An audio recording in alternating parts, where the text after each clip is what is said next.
Dark energy surges from a rift carved into the mountains, rising from the young man trapped at the very bottom of the chasm, where a mysterious presence calmly asks how he is doing and addresses him as the young master of the Luoyang family. Unable to move even a single part of his body, the prisoner cries out in agony, only for the terrifying voice to mock his suffering and force him to remember the moment a cruel tormentor took away his ability to speak with a pair of enormous shears. Although no sound can leave his mouth, the entity claims it can hear every thought inside his heart, leaving the confused young man to wonder who could possibly be speaking to him from the darkness. Panic spreads through him when he realizes he cannot see, but the voice coldly reminds him that his eyes were burned away with a searing hot iron, then continues tearing through his mind by recalling how his arms and fingers were destroyed as well. His legs were not spared either, because the enemies determined to break him completely mutilated his limbs one after another, forcing him to endure such unbearable pain that he repeatedly lost consciousness. As the memories slowly return, he begins to understand how he reached this miserable state, while the entity explains that he was so consumed by endless torment that he never even noticed how much time had passed. The young man desperately asks what happened to his family, but the voice only laughs before revealing that the entire Luoyang family has already been ruined, then commands him to remember everything he lost along the way.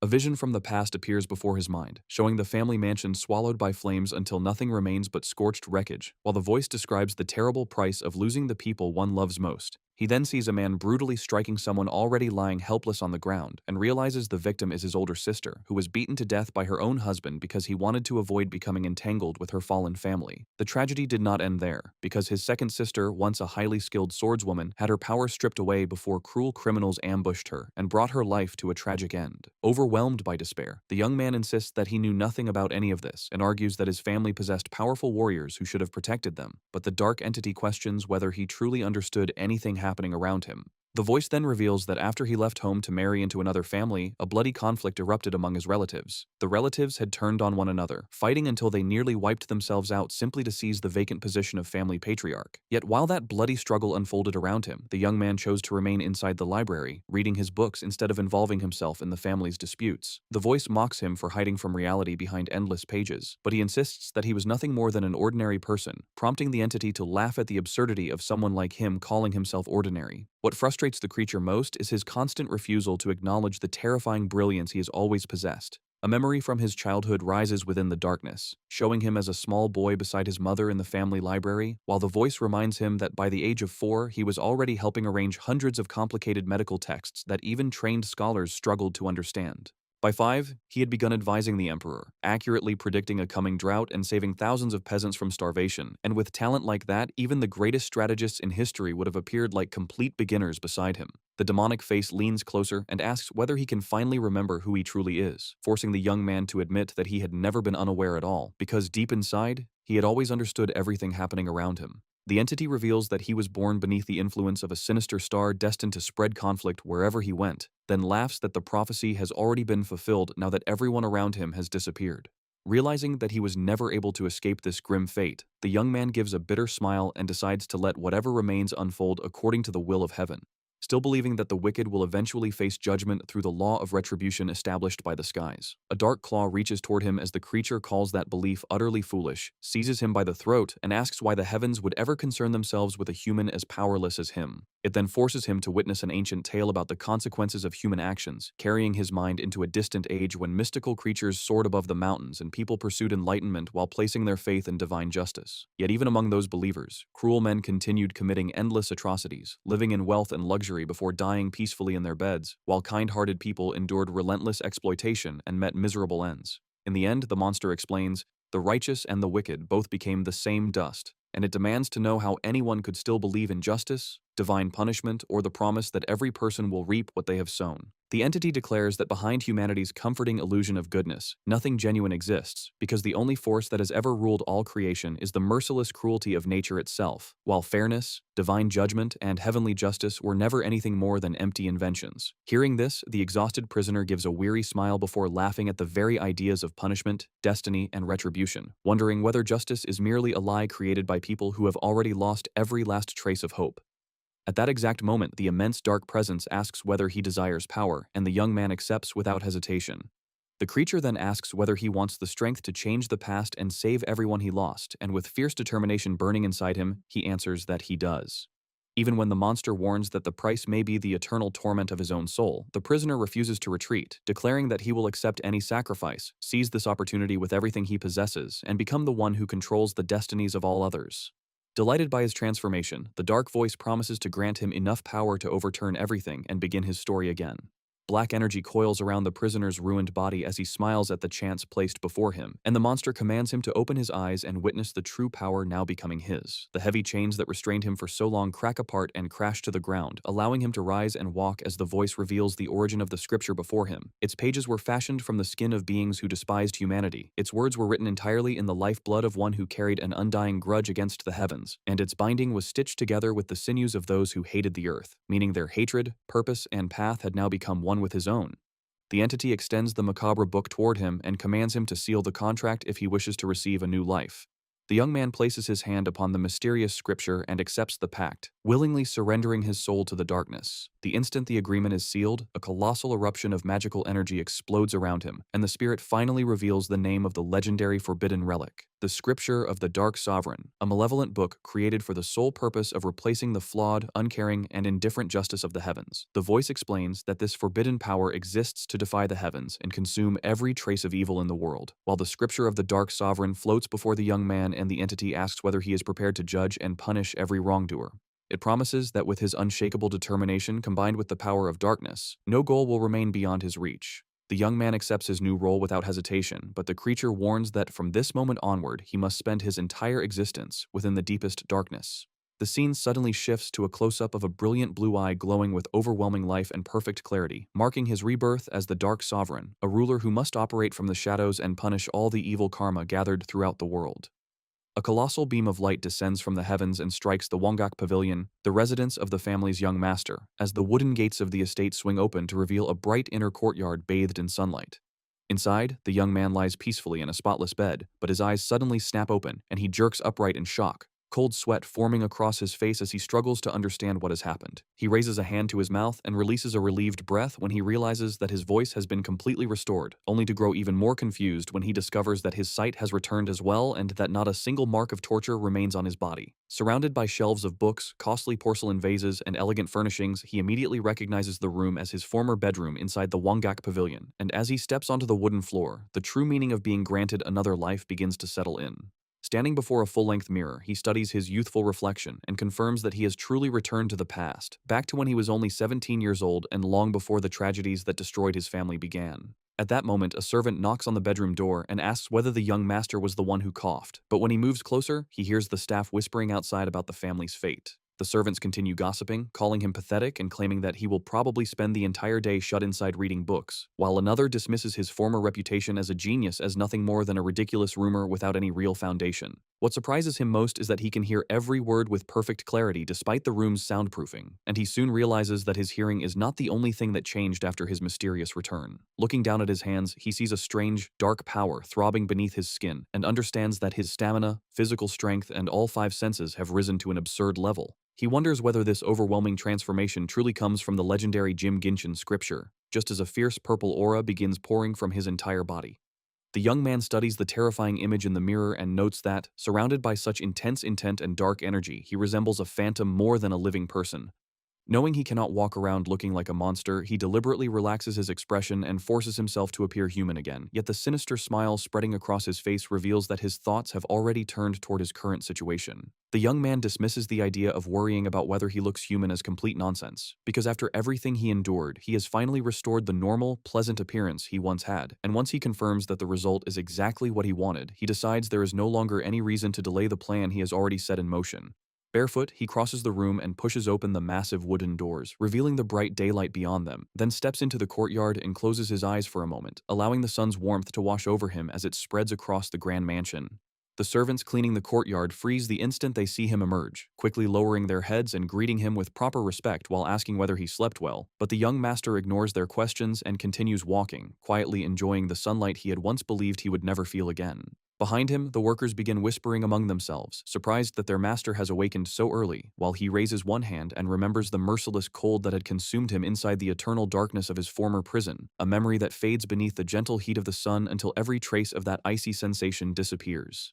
Satisfied, he calls over a nearby servant and orders him in a firm and commanding voice to gather every employee serving under him immediately, and the man, terrified by the unfamiliar authority in his tone, stammers his acknowledgement before hurrying away. Not long afterward, a large crowd of servants fills the courtyard, many of them quietly complaining about being summoned at such an early hour and criticizing the young master behind his back, convinced that the heir is merely creating a scene to draw attention to himself. The young master approaches without haste and asks whether everyone is present, then sweeps a cold gaze across the assembled workers, causing their muttering to die as unease spreads through the group. Without wasting a single word, he announces that none of them will be needed at Wangak Pavilion from that moment onward, and orders them to report immediately to the head butler's office, where they will receive new assignments. Panic erupts at once, and the servants begin shouting that they cannot accept such a sudden dismissal, furiously protesting that the other household staff will humiliate them and openly declaring that they refuse to obey. Watching their outrage, the young man remembers how foolish he had been in his previous life, when he truly believed that treating others with kindness would naturally earn their respect.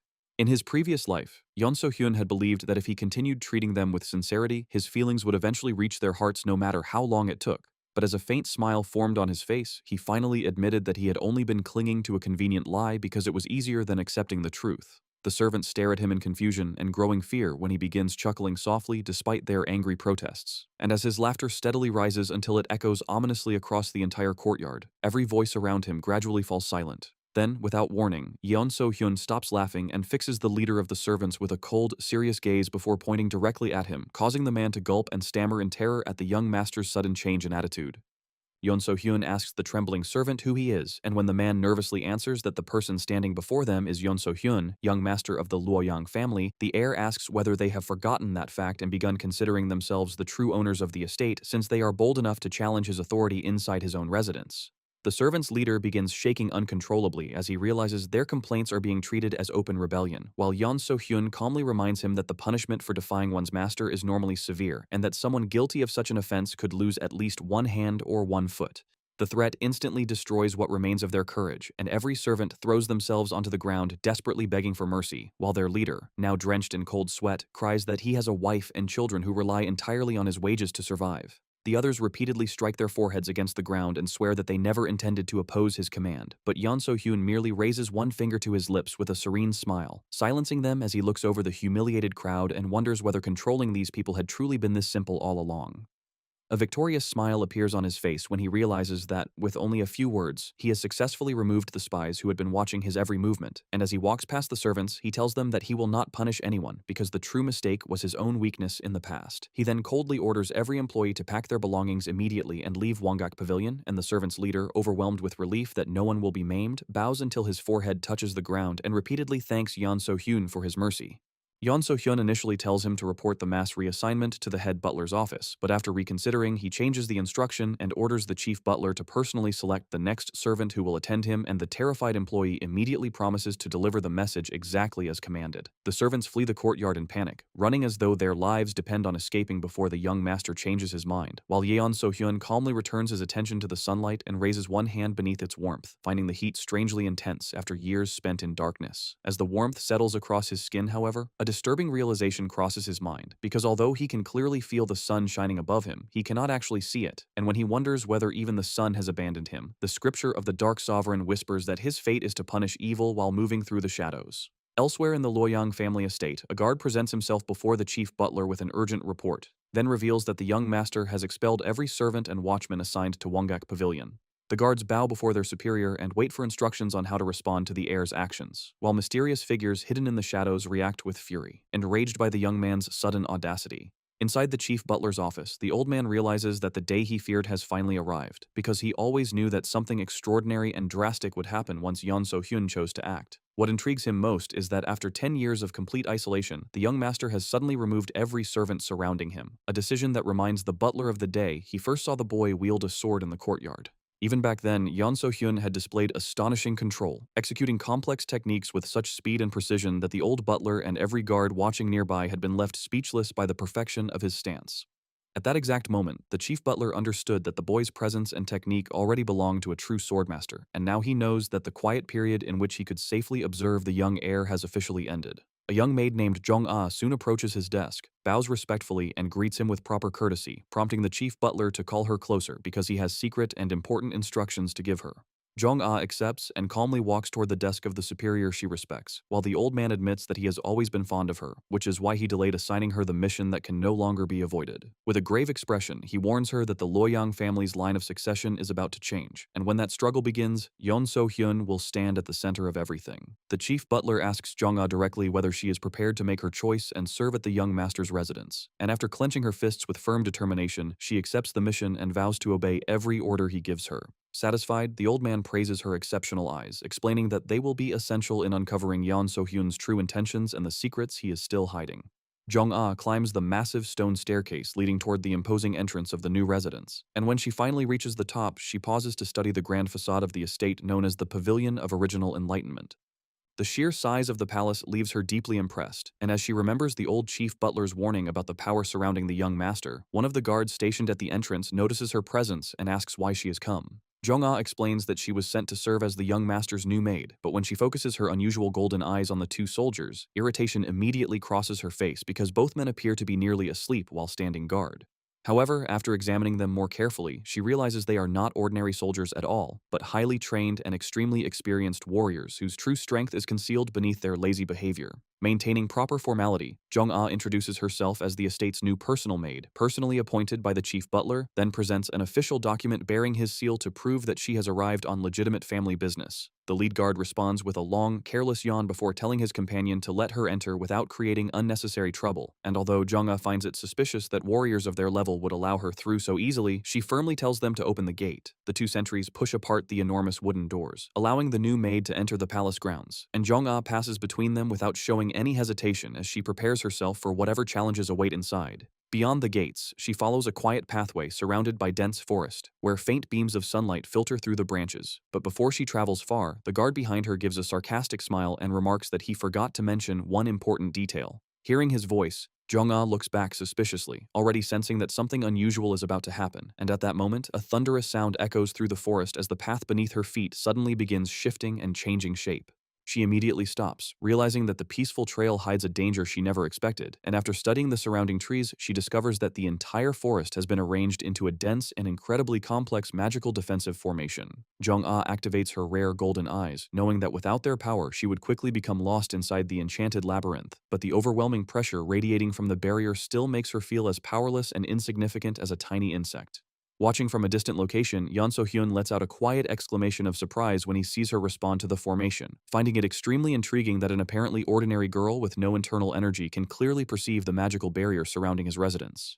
A sudden shiver runs through Jong-ah as she senses someone approaching silently from behind, and she spins around with a startled expression, searching the mist-covered forest for whoever has been secretly watching her every step. From within the thick fog, the imposing figure of the young master gradually emerges, walking toward her with a calmness that only makes his presence feel even more threatening. He stops directly in front of the maid and asks, in a strangely mysterious tone, how she managed to detect him at all, before an enigmatic smile forms across his lips as he remarks that the newly appointed maid appears to be a rather unusual girl. Jong-ah cannot answer, because the immense dark energy radiating from Yeon So-hyun leaves her completely paralyzed with terror, and before she can understand what is happening, her consciousness is suddenly dragged into a horrifying illusion filled with endless darkness. Confused and frightened, she wonders where she has been taken, until a small blue flame appears in the middle of the empty void, floating silently before her eyes. The mysterious flame begins to change, expanding and twisting until it becomes a gigantic demonic eye that stares directly at her with a macabre, terrifying smile. Jong-ah jolts awake from the trance in complete desperation, only to discover that she is sinking into deep, black water, while countless horrifying hands rise from beneath the surface, reaching for her body and attempting to drag her into the depths. She screams in terror as the malevolent forces seize her and ruthlessly pull her downward, but the dark arms quickly cover her mouth, preventing her from calling for help as the water closes over her head. With the last fragments of her consciousness fading away, Jong-ah desperately begs for someone to save her, stretching one weakened hand toward the distant surface in a silent plea for mercy.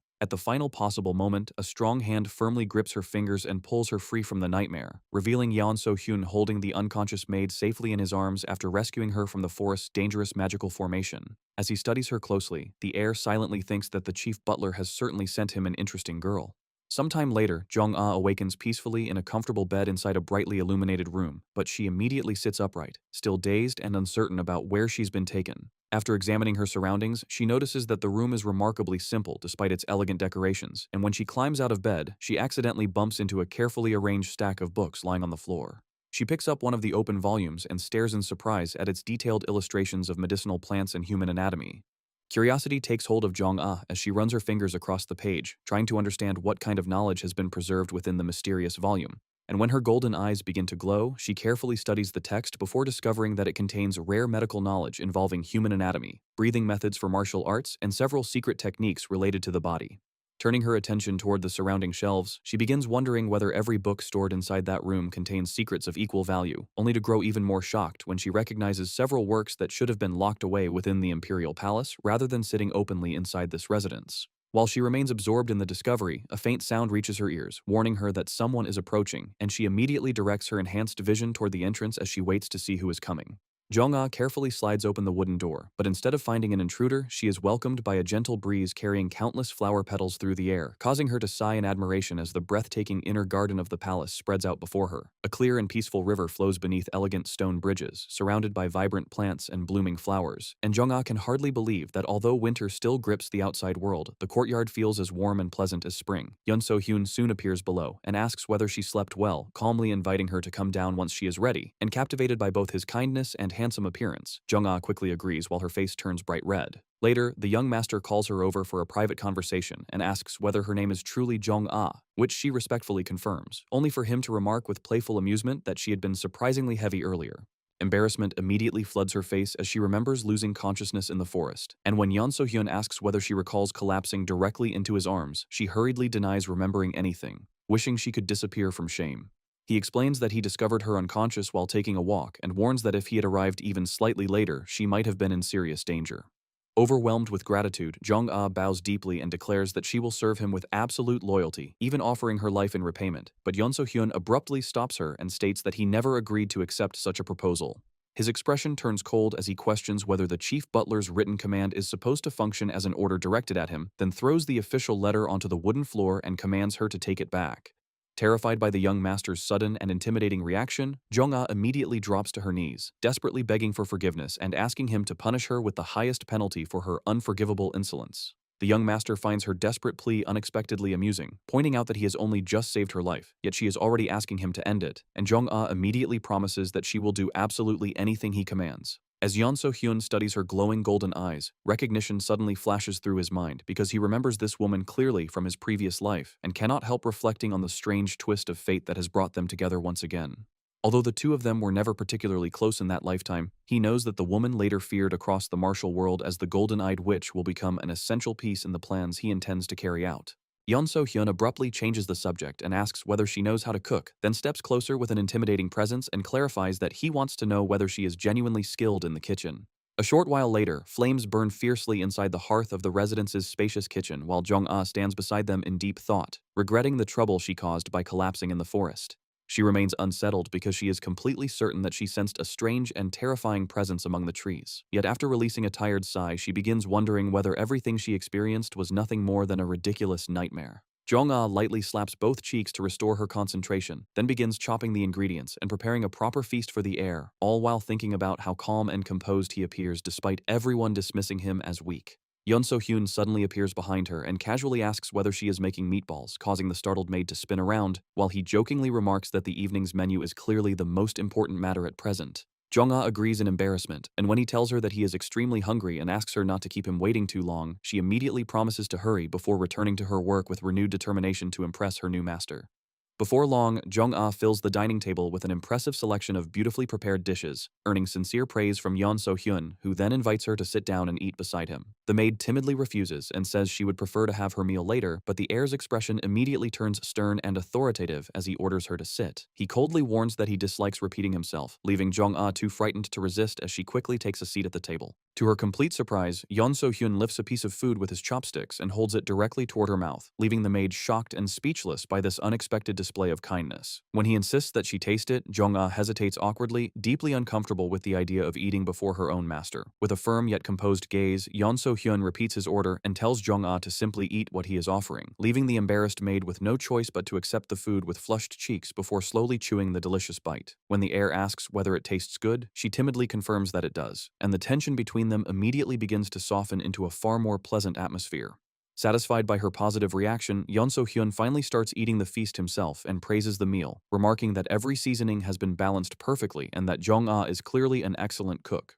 The young master quickly devours everything in his bowl, then holds it out toward her and asks for another serving, before finishing that portion just as rapidly and once again praising the flavor while requesting even more food. As the night continues, he keeps emptying bowl after bowl without slowing down, until Jong-ah finally apologizes in desperation and explains that every dish she prepared has already been completely finished. Realizing there is nothing left to eat, Yeon So-hyun decides that stopping there is probably for the best. Jong-ah offers to prepare tea to help him digest the enormous meal, but the young master declines and says he would rather sit on the roof beneath the full moon while drinking wine. Even after consuming so much food, however, he finds it strange that his hunger has not disappeared, and he begins suspecting that the dark scripture is responsible. He wonders whether the price of gaining such overwhelming power, enough to bend time itself, could truly be nothing more than an insatiable appetite. Without warning, several shadowy hands emerge from the darkness and close around his face as a sinister voice whispers that the truth is not nearly so simple. A demonic expression spreads across Yeon So-hyun's features while the surrounding shadows continue murmuring directly into his ears, and beneath the brilliant full moon, black malevolent smoke completely envelops his body. His eyes turn entirely black as the terrifying influence of the darkness begins taking control, while an evil presence leans close and warns him that the long-awaited moment to act has finally arrived. The dark force commands them to begin their feast, and Yeon So-hyun immediately launches himself high into the air with a powerful leap before racing through the night at tremendous speed, driven forward by the promise of beginning his dreadful and macabre feast of power.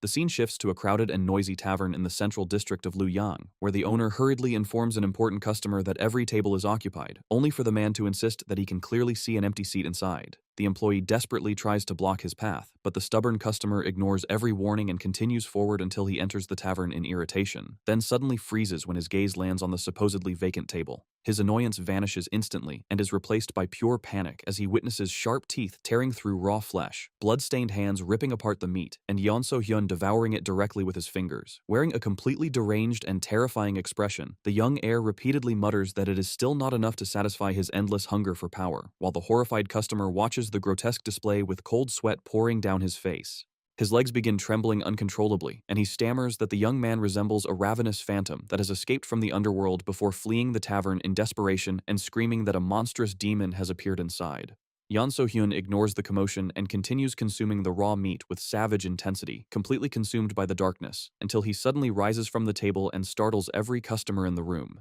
His madness disappears just as quickly as it emerged, and after regaining his usual calm expression, he wipes the bloody remains of the meal from his mouth and begins walking slowly toward the exit, casting an enormous shadow across the wall behind him. Every customer watches in frozen terror after witnessing such an unnatural scene, while Yeon So-hyun stops before the tavern manager and calmly asks for the total cost of his meal. The manager trembles from head to toe and can barely form a coherent response beneath the heir's terrifying presence, but Yeon So-hyun simply smiles darkly and tosses him a pouch of money, assuring him that it should be more than enough. The manager and the remaining customers thank him fearfully as they whisper among themselves that the young man truly resembles a phantom. Later, back on the rooftop beneath the full moon, Yeon So-hyun complains that he is still hungry despite everything he consumed at the tavern, and he begins wondering whether he has genuinely become a ravenous spirit from the underworld, and whether anything in existence can satisfy him. Disturbed by the thought, the young master forcefully shakes his head, trying to clear his mind and drive away the horrifying hallucinations. At that exact moment, a distinct scent reaches him, and as he searches the air for its source, the young man's lips curl into a wicked smile when he realizes that an irresistible aroma is spreading through the surroundings.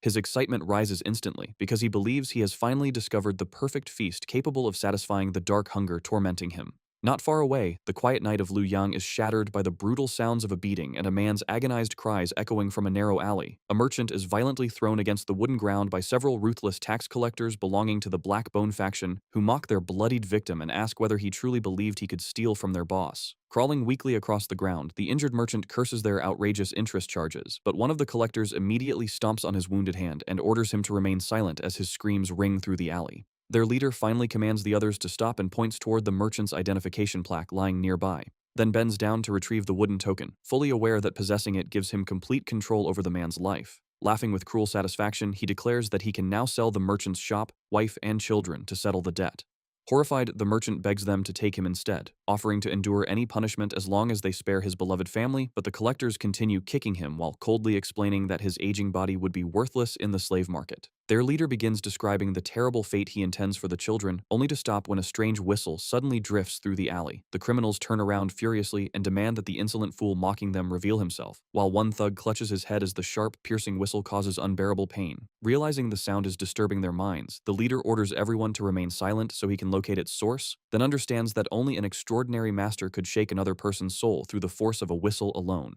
The collector's chief immediately performs a formal salute and respectfully asks the hidden master to reveal himself and explain what he wants from them. All three criminals assume combat stances and wait tensely for the mysterious opponent to appear, but their leader gulps as cold sweat slides down his neck beneath the overwhelming magical pressure filling the air. Maintaining his respectful posture, he repeats his greeting and pleads for the unseen master to honor them by finally stepping forward. Suddenly, the sound of heavy footsteps rolls through the dark alley, each step echoing like a warning and announcing the arrival of the terrible presence closing in on them. And then Yeon So-hyun finally emerges from the shadows, wrapped in a dense purple aura, with his eyes burning in an insane shade of violet. The leader of the thugs instinctively stumbles back, terrified by the frightening, macabre smile spread across the young man's face, while Yeon So-hyun speaks with sadistic delight, saying that he caught a delicious scent coming from this place and has now confirmed that he has found his feast. In that instant, the chief of the collectors understands the truth and panics, realizing that the young master standing before him is the very monster that haunts Liu Yang, and in blind desperation he lunges forward and shouts for the monster to be stopped, only for Yeon So-hyun to move faster than the eye can follow and seize his arm in mid-attack. Without the slightest effort, the young heir begins crushing the man's arm in his grip while the collector screams in agony and begs him to stop. But the pressure only grows until a violent snap suddenly splits the air, breaking the arm completely, spilling blood across the ground and forcing the man to roar in unbearable pain. The other two thugs watch the scene unfold and remain completely petrified, too horrified to move and too frightened to even think of helping, as Yeon So-hyun grips their leader by the neck and lets the darkness around him begin draining the man's vitality. A bloody and macabre smile spreads wider across the young heir's face as he savors the life energy flowing out of that wicked soul, and once the process is complete, he casually drops the dried, lifeless body onto the stone ground while the black smoke of darkness continues to swirl around him. Then the shadows deepen, and the souls of the underworld seem to rise around the young man as though celebrating the completion of a terrible ritual, while every last trace of the dead man's life force is devoured by the darkness and turned into fuel for Yeon So-hyun's ravenous magical power. At last, the whirlpool of darkness surges back into his chest, briefly soothing the emptiness consuming him from within, and when he notices that two terrified collectors are still left alive in the alley, a diabolical smile appears on his face. The surviving thugs scream in absolute terror, call the air a monster, and turn to flee, sprinting through the dark alley in a desperate attempt to escape the horrifying presence pursuing them. But before they can get far, a dark and monstrous force bursts out from nowhere and savagely strikes one of the fugitives from behind. The remaining criminal freezes in panic the moment he realizes his companion has been caught without any chance to defend himself, and as a bloody hand slowly drags down the tiled wall, it reveals the sheer cruelty of the attack. The surviving bandit spits blood, trembles violently, and convinces himself that everything happening around him must be nothing more than a nightmare. Yet even so, he abandons his partner and runs again with all the desperation of a man trying to save the last shred of his life. The last thug races through the dark streets of Luoyang in absolute panic, screaming desperately for help as he tries to escape the horror pursuing him, then reaches a wooden gate and pounds against it with both hands, begging anyone inside to open the door and save his life. Tears stream down his face as he cries out in terror and demands to know why such a monstrous creature chose them to suffer this punishment. But before anyone answers, Yeon So-hyun silently appears behind him, his body covered in blood and a terrifying demonic smile spread across his face. The young man leans close and bares his sharp teeth beside the criminal's frozen face while the terrified man remains completely paralyzed, and then a dark voice echoes through the alley, warning him that this unbearable suffering is only the beginning of everything. The scene suddenly shifts to Yeon So-hyun, lying flat on his back across the cold stone floor of an unfamiliar place, and as he slowly opens his eyes and stares at the rough ceiling above him, he cannot understand where he has ended up after leaving the inn. Sitting up while clutching his aching head, he struggles to remember how he arrived in this mysterious location, but before he can piece anything together, a strange sound rises from the surrounding darkness and instantly puts him on full alert. As he scans the area, he realizes that he is trapped inside a macabre cave filled with ancient stone coffins, many of them standing open as though something has recently crawled out, and he begins wondering whether he has somehow awakened inside an underground tomb. Without warning, a terrifying skeletal monster bursts from one of the coffins, its eyes glowing as it unleashes a horrifying roar, yet Yeon So-hyun continues walking calmly between the tombs and observes that the bodies around him appear far too lifelike to be ordinary corpses. A mysterious voice suddenly praises his composure and addresses him as the heir to the legendary sacred scripture of darkness, and moments later, a decrepit elder dressed in black robes emerges from the shadows, floating before him with glowing eyes. Yeon So-hyun looks at the old man with open disdain and remarks that his voice is unbearable, as though mold has been growing inside his throat for centuries. The elder responds with a bizarre, frightening laugh, clearly amused by the young warrior's audacity, but Yeon So-hyun only smiles and asks whether his teeth rotted because he never bothered maintaining proper oral hygiene. The mysterious elder declares that the scripture of darkness has finally discovered the perfect vessel, only for Yeon So-hyun to answer with absolute confidence that the demonic relic has merely found its true master. Bursting into laughter once again, the elder claims that throughout his endless existence, he has never encountered anyone so shamelessly bold, then brings his deformed face close and asks what someone so young could possibly understand about the scripture's true power.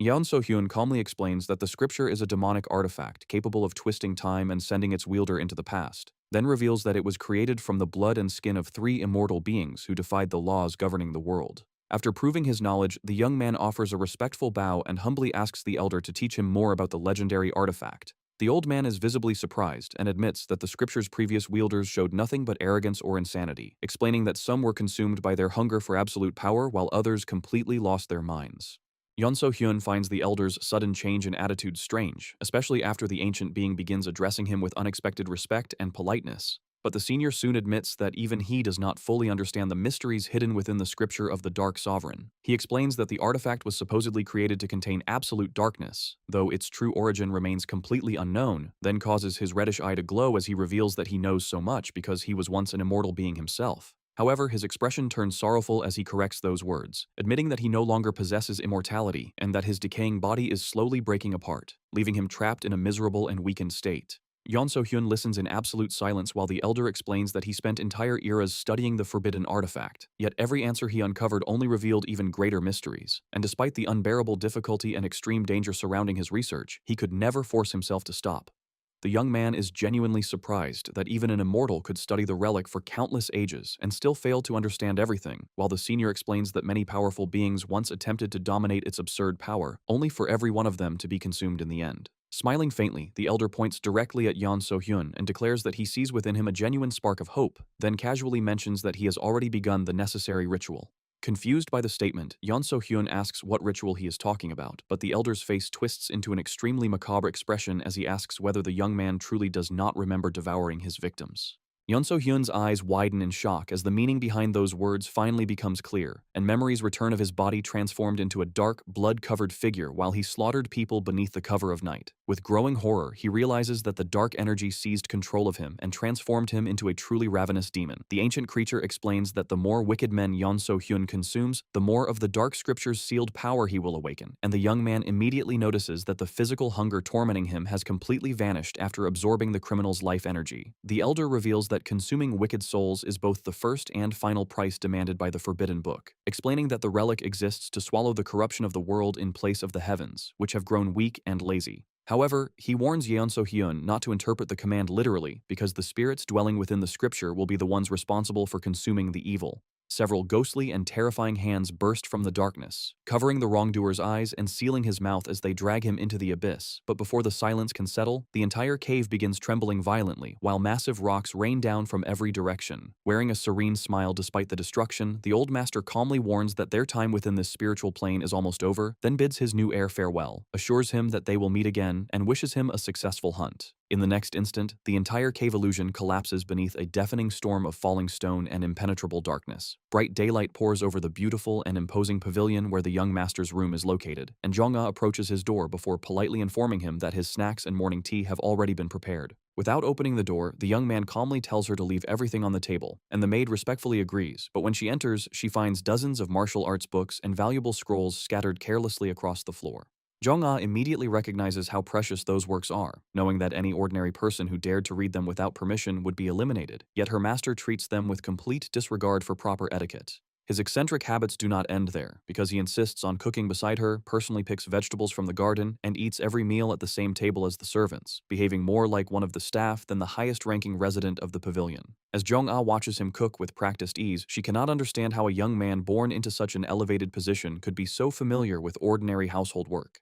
Sitting timidly at the table, she asks whether he truly intends to let a simple maid dine beside him again, but with a sincere smile, he tells her that he wants her company not only today, but every day from now on. When she respectfully tries to refuse, the young master ends the matter with a firm command, telling her to stop talking and eat. The third detail that captures Jong-ah's attention is her master's complete indifference toward her, because even while he quietly reads his books, she focuses her golden gaze upon him and confirms with absolute certainty that he holds no romantic interest in her whatsoever. Known as the Ice Flower, Jong-ah has always drawn the greedy stares of every man around her, and she remembers how the maids who fell into the hands of the second and third young masters mysteriously vanished without leaving a trace. Terrified of attracting their attention, she now sees the eldest brother's indifference not as an insult but as her salvation. Jong-ah begins wondering whether following the butler's advice and entering the eldest brother's service was truly the wisest decision, but before she can dwell on the thought, a guard wearing a red bandana suddenly rushes into the room and apologizes for barging in before delivering an urgent report. Jong-ah immediately scolds him, declaring that interrupting the master during his meal is a serious breach of manners, yet the frightened soldier explains that an important group has just arrived at the pavilion. He reveals that the visitors are elite warriors from the personal guard stationed at the family's main residence, causing Jong-ah's eyes to widen when she realizes that these soldiers answer directly to the third young master. The messenger continues, reporting that the guards are demanding the immediate surrender of the new maid who arrived yesterday, and Jong-ah instantly understands that the concealed struggle between the second and third brothers over who would claim her has finally begun. Anger rises within her as she questions how the third brother's men dare march into the eldest brother's pavilion and dictate what he should do.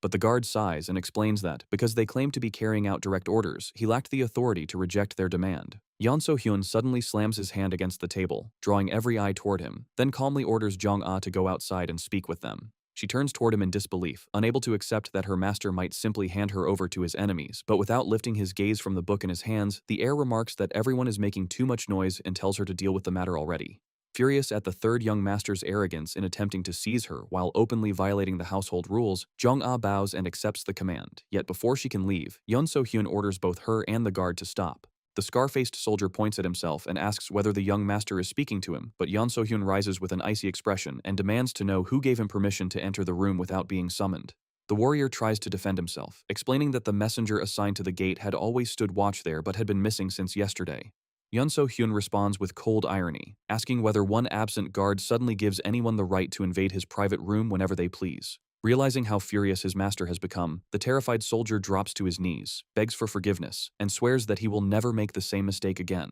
The heir forgives the offense, but declares that from that exact moment onward, the soldier will serve as the pavilion's official front gate messenger, leaving the warrior completely stunned as he realizes that his punishment is an immediate demotion to the position of a common gate guard. So-hyun makes it clear that the soldier is now forbidden from entering any part of the estate beyond the front gate, then gives him a mocking smile and dares him to disobey again if he truly has the courage. Humiliated, the guard accepts the order while inwardly cursing his demotion to a common gate watchman, but when the young master coldly asks why he is still standing there, the man immediately runs off to assume his new post. Outside the residence, an arrogant warrior shouts about the disgraceful lack of a proper reception for important visitors, and Jong-ah steps forward to introduce herself politely while struggling to remain calm beneath his disrespectful attitude. The intruder orders her to take him inside at once, claiming he must speak directly with the young master, but Jong-ah firmly refuses, explaining that her master has granted no permission for visitors and telling him to state his business where he stands. Enraged by the maid's defiance, the warrior begins drawing his sword and charges forward, shouting that no one has the right to challenge his authority with such insolence. Yet Jong-ah remains rooted in place as her golden eyes blaze intensely, showing that she will not retreat a single step. A violent impact suddenly erupts across the courtyard, startling Jong-ah as the confrontation ends almost before she can follow it, because the newly demoted watchman has appeared between them and stopped the enemy's blade with astonishing precision and overwhelming strength. The guard warns that the area beyond him is strictly forbidden and that no one may pass without the highest level of authorization, but the intruder angrily demands to know who he thinks he is to interfere in a matter that does not concern him. As the experienced guard's eyes begin glowing red, he delivers one final warning and orders the man to step back immediately, causing the arrogant visitor to sense the sudden change in the atmosphere and break into a cold sweat as he realizes that this supposed gate watchman is concealing immense power. Still furious over his humiliating demotion, the guard decides to use this arrogant opponent as an example and teach everyone present what happens to those who violate the pavilion's rules. Intimidated by the crushing pressure, the visitor backs away while pretending to remain calm, then claims that his only business is with the maid. Pointing at Jong-ah, he warns that she must accompany him to meet the third young master, but she proudly replies that the third young master has absolutely no authority to decide where she goes. The warrior grinds his teeth in fury at her answer, while Jong-ah calmly reminds him that she is doing nothing more than obeying the family's rules. The warrior warns Jong-ah that he would love to see whether she can maintain that same arrogant attitude while standing before his master, then turns away and leaves while remarking that the third young master despises using anything that has already passed through someone else's hands. As he storms off in a hurry, he accidentally collides with another senior official, and both men exchange irritated grumbles before continuing in opposite directions. The newly arrived elder approaches Jong-ah and praises the impressive security being maintained around the pavilion, then formally introduces himself as the personal butler responsible for managing the second young master's affairs in residence. With an arrogant expression, he demands that Jong-ah escort him into her master's presence immediately, but despite the serious-looking letter in his hand, she patiently repeats that the eldest heir is not receiving visitors today. The old man questions her authority and warns that he has been entrusted with the important duty of delivering a personal letter from the second brother. Yet the watchman firmly intervenes and suggests that he simply leave the envelope with the maid before returning to where he came from. Left with no other option, the senior butler hands the letter to Jong-ah while fixing her with a suspicious and intimidating stare, then leans close to her ear and darkly whispers that none of her plans matter because she is already in their hands. Jong-ah calmly assures him that the document will be delivered, and once the elder departs, the watchman points out that their master never actually forbade anyone from visiting. She admits that she made the decision herself because she feels no genuine loyalty toward the eldest heir, prompting the guard to explain that he only warned her because she is around the same age as his daughter and to wonder whether she is merely trying to protect herself. The experienced soldier then questions the young master's true reason for refusing to personally handle the disturbance, and after reminding Jong-ah not to forget the second young master's letter, he says goodbye and leaves her alone with her thoughts. Jong-ah begins reflecting on everything that has happened since she was sold to that family, remembering all the people who supported her and realizing that she has never truly considered what it means to remain genuinely loyal to someone.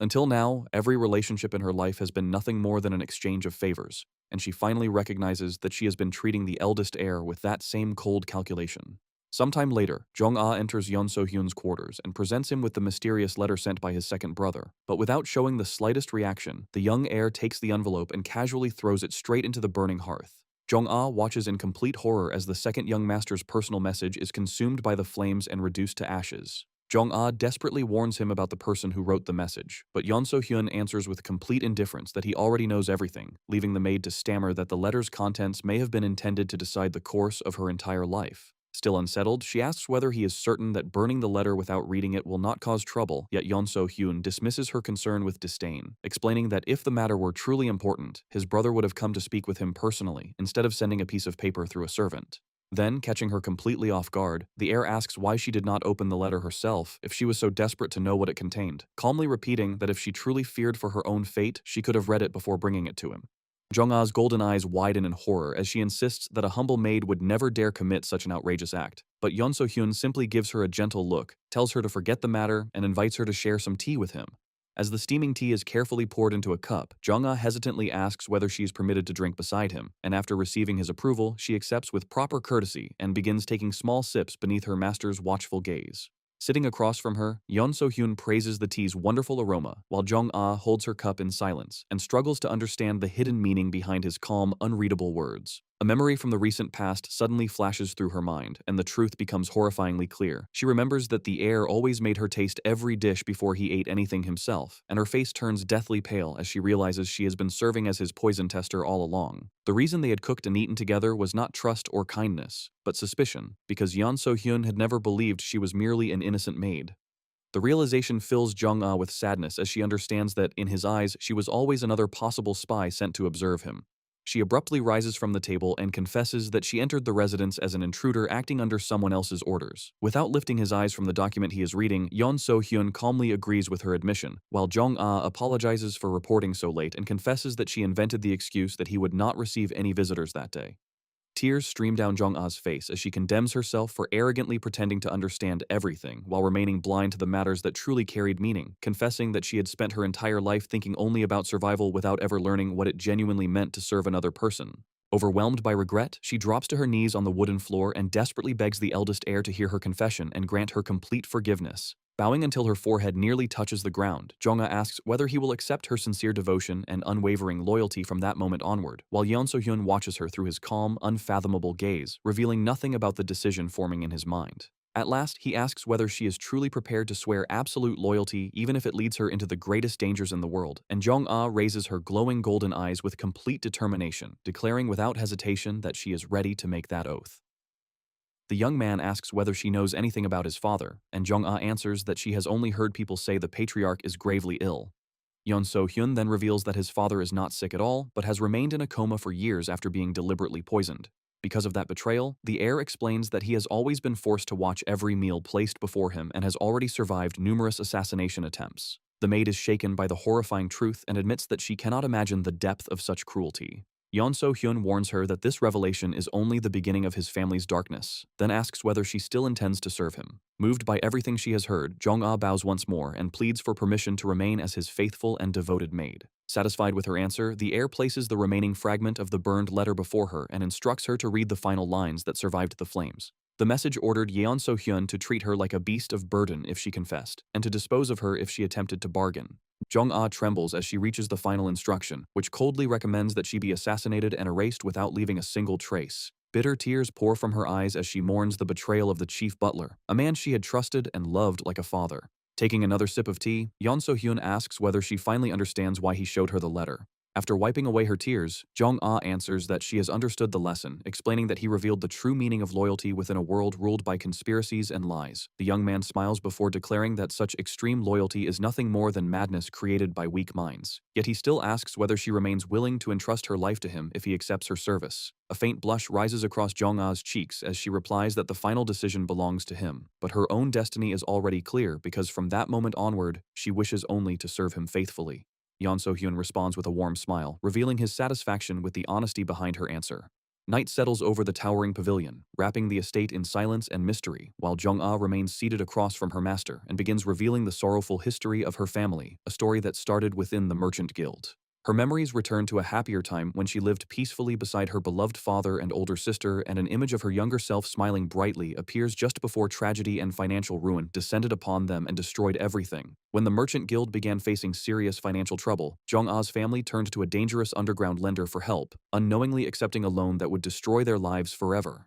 She explains that the criminals attract desperate victims by promising extremely low interest rates, only to manipulate the agreement later and demand more than 10 times the original amount. Unable to repay the impossible debt, Jong-ah and her older sister were eventually sold into service as maids, with everything they earned taken by the merciless collectors. Yeon So-hyun asks whether her sister was truly as talented as she claims, and Jong-ah answers without hesitation that her older sister has always been an exceptionally brilliant person. Her memory reveals a stern young woman wearing an eye patch, her expression serious and intensely focused, while Jong-ah explains that she now lives in Loyang and works as a highly respected informant who trades in valuable secrets. Yeon So-hyun studies the maid carefully, clearly intrigued by her sister's unusual profession, and Jong-ah reveals that she recently received a message saying her sister had finally identified the person responsible for ruining their family. Rage consumes her face as she recalls the muscular, repulsive-looking man whose name she swears she will never forget. The heir asks whether that man was called Gyum-jil, and Jong-ah confirms that everyone knew the bandit by that name. Yeon So-hyun then asks whether her sister truly operates as an informant within the city, and after calmly taking another sip of tea, he proposes that they visit her the following day so the sisters can finally reunite and catch up. Jong-ah is left stunned and overjoyed by her master's unexpected generosity, while the young man smiles warmly and assures her that they can remain there for the entire day, allowing her to speak with her sister to her heart's content. The following morning, Jong-ah enters the courtyard wearing her usual plain clothing and announces that she is ready to leave, but Yeon So-hyun examines her from head to toe with visible suspicion, making her self-conscious about her simple appearance. He declares that her garments are far too modest for someone accompanying the family's young master, then calls for the newly appointed watchman. The scarred guard approaches while grumbling about being called a watchman, but Yeon So-hyun immediately orders him to remain silent before commanding him to enter the palace's inner quarters and retrieve the finest female attire available. Outraged by the absurd task of fetching women's clothing, the warrior questions his master's command, only for the heir to threaten that he will be demoted to cleaning the pavilion stables unless he runs immediately. Terrified that an even harsher punishment might follow, the guard races away at astonishing speed to retrieve the clothes, while Yeon So-hyun watches him disappear and silently admires the soldier's incredible agility and remarkably swift movements. The scarred warrior races through the estate and leaps furiously across the rooftops, seething over the humiliating task forced upon him while repeatedly reminding himself that he only needs to endure his unreasonable master for a little longer. However, he soon returns to the courtyard completely empty-handed and reports that the staff within the inner palace refused to hand over any clothing merely because the young master requested it. Yeon So-hyun falls into thought, while Jong-ah notices how late it is becoming and suggests that they simply depart in their current clothes rather than waste any more time. At that moment, the young man reaches inside his garments and suddenly remembers that he has overlooked one extremely important object hidden within his pocket. Without warning, he pulls out a heavy golden item and strikes the watchman directly on the forehead with it, leaving the soldier stunned by the unexpected blow. The warrior catches the object and examines it in disbelief, while Yeon So-hyun calmly orders him to return to the inner palace and show the staff the official seal this time. When the irritated guard begins complaining again, the heir loses patience, kicks him forward, and commands him to stop wasting time and run back immediately to settle the matter. Jong-ah watches the entire scene with her golden eyes stretched wide, then cautiously asks whether the object in the soldier's hands is truly what she believes it to be. Yeon So-hyun openly displays the golden seal and confirms without concern that it is the official seal belonging to the family patriarch. Shocked that he possesses an item carrying such overwhelming authority, the maid asks why something so important has been entrusted to him. The heir smiles and explains that since his father has remained unconscious for years, the supreme leader's seal could naturally belong to no one except the eldest son. Known as the Golden Seal of the Sword of Luoyang, the object is a mystical artifact representing absolute authority and was personally bestowed upon their family by the emperor himself.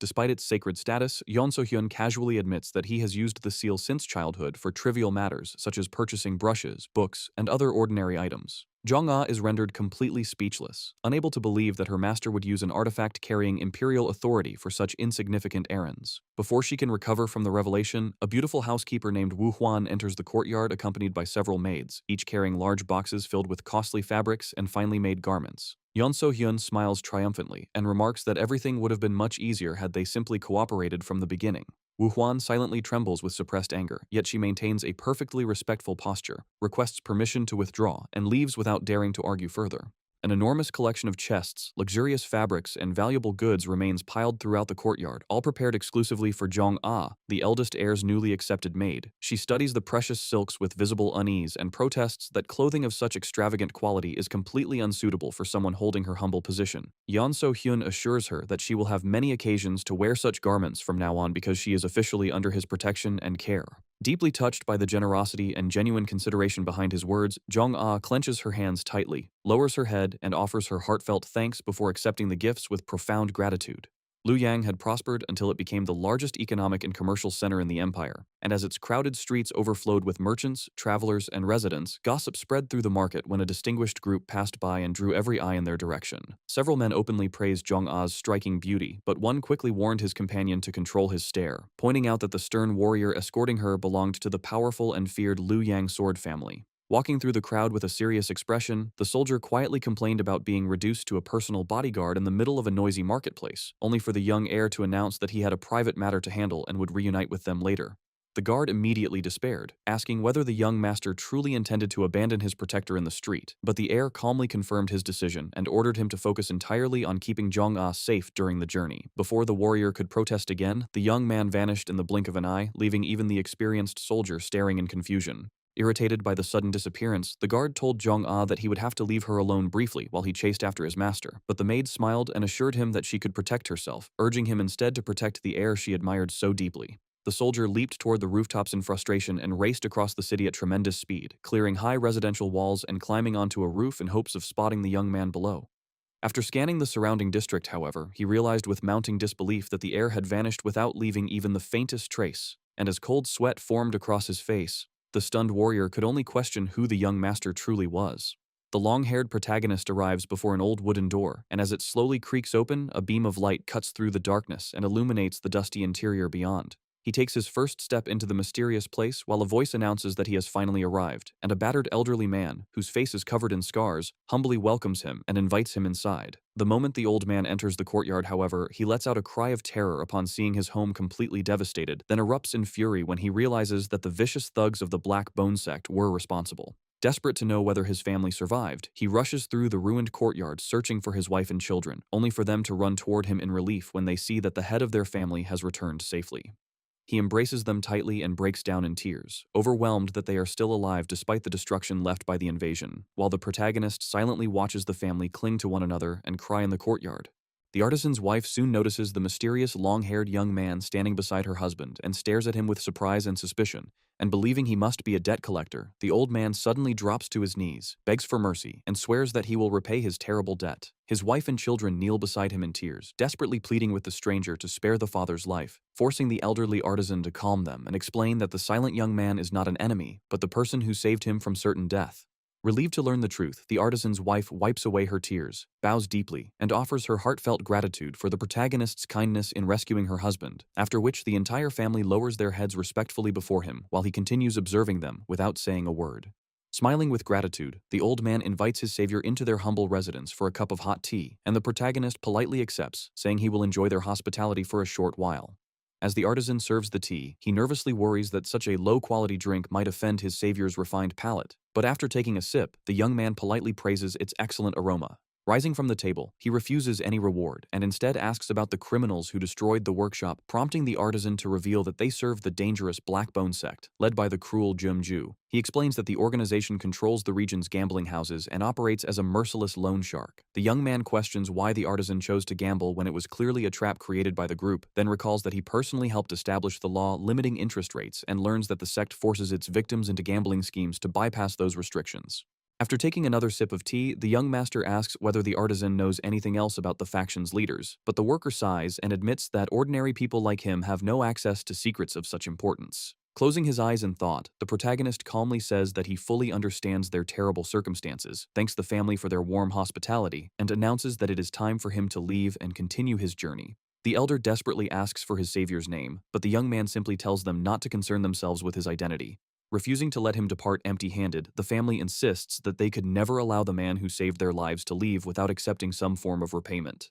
As the protagonist looks around the workshop, something scattered near a corner catches his attention, where several colorful clay masks lie carelessly across the floor, including one unusual white mask that seems to glow mysteriously among them. He walks toward it, picks it up, and declares that he will accept this simple object as payment, allowing the family to consider their debt of gratitude completely settled. The elder immediately turns pale and cries out in horror upon realizing which mask the young man has chosen, then anxiously explains that the strange piece was not made by his own hands. He points out that the mask remains unfinished and does not even contain openings through which a person could see or breathe, revealing that it was the final creation of his father after the old man lost his sanity and that he had intended to destroy it because he believed the object was cursed. Holding the mysterious mask, the protagonist asks what reason his father might have had for leaving behind such a work, but the artisan answers that the actions of someone who has already gone mad possess no genuine logic. The young man smiles knowingly and asks whether something tragic happened before his father lost his mind, leaving the artisan stunned as he demands to know how the stranger discovered that truth. He then reveals that he once had an extraordinarily talented brother who was falsely accused of committing a crime, after which their father desperately sought help from a local inspector. The corrupt official demanded an enormous bribe in exchange for his assistance, forcing the family to borrow money from the Blackbone sect.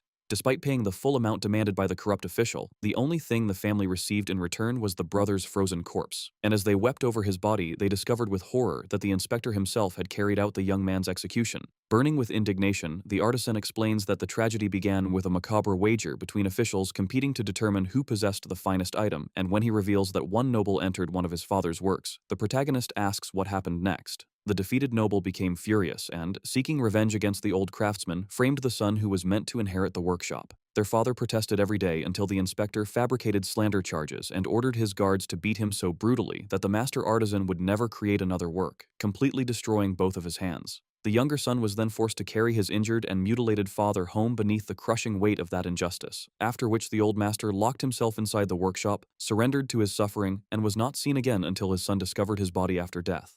After hearing the entire account, the young master asks whether the artisan still has not understood the mask's true secret, prompting the man to kneel and beg him to reveal the mystery behind the work that he himself could never uncover. Examining the crude details of the white mask, the protagonist explains that its imperfect finish was inevitable because the old artisan had completely lost his sanity, stopped eating, and allowed absolute hatred to consume him. With both hands destroyed, he sculpted the mask by gripping his tools between his bloodied toes, while the only force keeping his agonized body alive was the pure fury born from unbearable humiliation and suffering. Using the final remnants of his strength, the old man completed the work and drew his last breath at the exact moment it was finished, giving birth to a cursed artifact charged with the eternal rancor of a soul that had been grievously wronged. All the hatred created by the tragic destruction of his beloved family became sealed inside the terrible mask, and the protagonist realizes that the dead artisan's resentment guided him to this workshop so proper justice could finally be delivered. Holding the powerful artifact, the young master releases a terrifying magical aura while the family sleeps peacefully on the floor, and the artisan's wife rests without fear after finally being freed from the crushing burden of their suffering. In that moment, he understands that the deceased craftsman has at last found peace, and he also realizes why the mask was created without eye holes. He concludes that the creator possessed more than enough skill to carve the missing openings, yet deliberately chose to leave the mask completely sealed, and as a sinister laugh escapes his lips, the young master raises the mysterious object and places it over his face within the darkness. He explains that the old artisan made this final desperate choice because he could no longer endure looking upon such a cruel and merciless world. Meanwhile, the story shifts to a dark, silent alley hidden within the crowded streets of Luoyang, where, inside a concealed room, an elderly master tattooist carefully adds another detailed skull to the arm of a towering, muscular man. As he finishes the design, the old man remarks that his customer has earned yet another death mark, proof that one more person has lost their life, then flashes a greedy smile and asks whether he is satisfied with the macabre image carved into his skin. The blindfolded giant responds coldly, ordering the tattooist to stop his work and leave him alone. But before the frightened old man can move, the room's thick wooden wall explodes inward under the force of a violent attack from outside. Several black-clad invaders immediately leap through the wreckage and rush toward the massive warrior, yet instead of showing fear, the giant smiles with complete confidence and reveals that he has been waiting for them. One attacker closes the distance at terrifying speed and swings his sword in a lethal arc, but the giant channels his internal energy, causing one eye to glow red as he draws back his fist with a sadistic grin, then drives a devastating punch straight into the man's face and sends him flying across the room with a cry of pain. Another enemy drops from the ceiling with a sharp blade, hoping to catch him off guard, but the brute reacts at the same instant, gathers the full strength of his enormous muscles and slams the wooden floor with such force that the structure bursts apart and launches the attacker helplessly into the air. Moving with shocking agility for someone of his size, he twists his huge frame through the shattered chamber and delivers a series of brutal, precise blows against the remaining invaders, while hurried footsteps echo through the wreckage as the survivors desperately search for a way to escape. The warrior remains planted in the center of the hall when another enemy dives at him from above, but he blocks the ambush without effort and answers with an energy-charged punch that instantly defeats the attacker, leaving the room buried beneath broken wood, scattered debris, and fallen bodies. Laughing loudly at their complete failure, the giant plants his foot on one defeated man, mocks his pathetic skill, and declares that this is the difference between a true warrior and a worm. Still laughing, he turns toward the stunned tattooist and tells him to prepare 4 more skull marks for his arm, just as his older brother appears with a piece of wood resting across his shoulder and remarks that he has once again made a tremendous mess. The younger brother tells him that he enjoyed every moment of the fight, but the older one quickly changes the subject, revealing that he heard an extremely strange rumor spreading through the streets of Luoyang. The red-eyed giant immediately fixes his gaze on his brother and demands to know what news could have captured his attention so completely, prompting the older man to explain that the merchant whose shop they confiscated has somehow returned to work as though nothing ever happened. The younger brother stares at him in disbelief, since he was certain the artisan's entire family had already been dealt with, only to hear that a mysterious scholar appeared at the establishment shortly before it reopened. The giant falls silent and stares thoughtfully into the distance, trying to understand what kind of reckless student would possess enough courage to interfere with their affairs, while his older brother grows furious and demands to know who would dare reopen a business personally confiscated under Master Jium Jil's authority. Determined to uncover the truth themselves, the two towering brothers march side by side through the city streets with murderous expressions, eventually arriving at the restored establishment in search of the mysterious scholar who dared challenge their sect. Inside the completely intact shop, they discover the young master seated calmly before a table, and after examining his youthful appearance, the two brutes exchange arrogant smiles and remark that someone so young could hardly pose a genuine threat. Seemingly unaware of the dangerous intruders entering behind him, the young man continues carving a small wooden statue of the Buddha, even as the brothers advance with heavy footsteps, fully intending to interrogate him themselves. The younger brother curls his lips into a sadistic smile and coldly demands to know where the artisan escaped to, causing the young man to slowly lift his head and reveal the bizarre white mask covering his face. A disturbing creation without even a single opening for the eyes. A sudden shiver of terror runs through the criminal's body, but he quickly hides his fear by angrily insulting the mask's grotesque appearance, while the older brother steps closer in an intimidating manner and orders the silent young man to answer immediately. The young master completely ignores their pressure and keeps the eyeless mask pointed directly toward them, then lightly taps the wooden statue he has been carving, displaying absolute indifference toward their threats.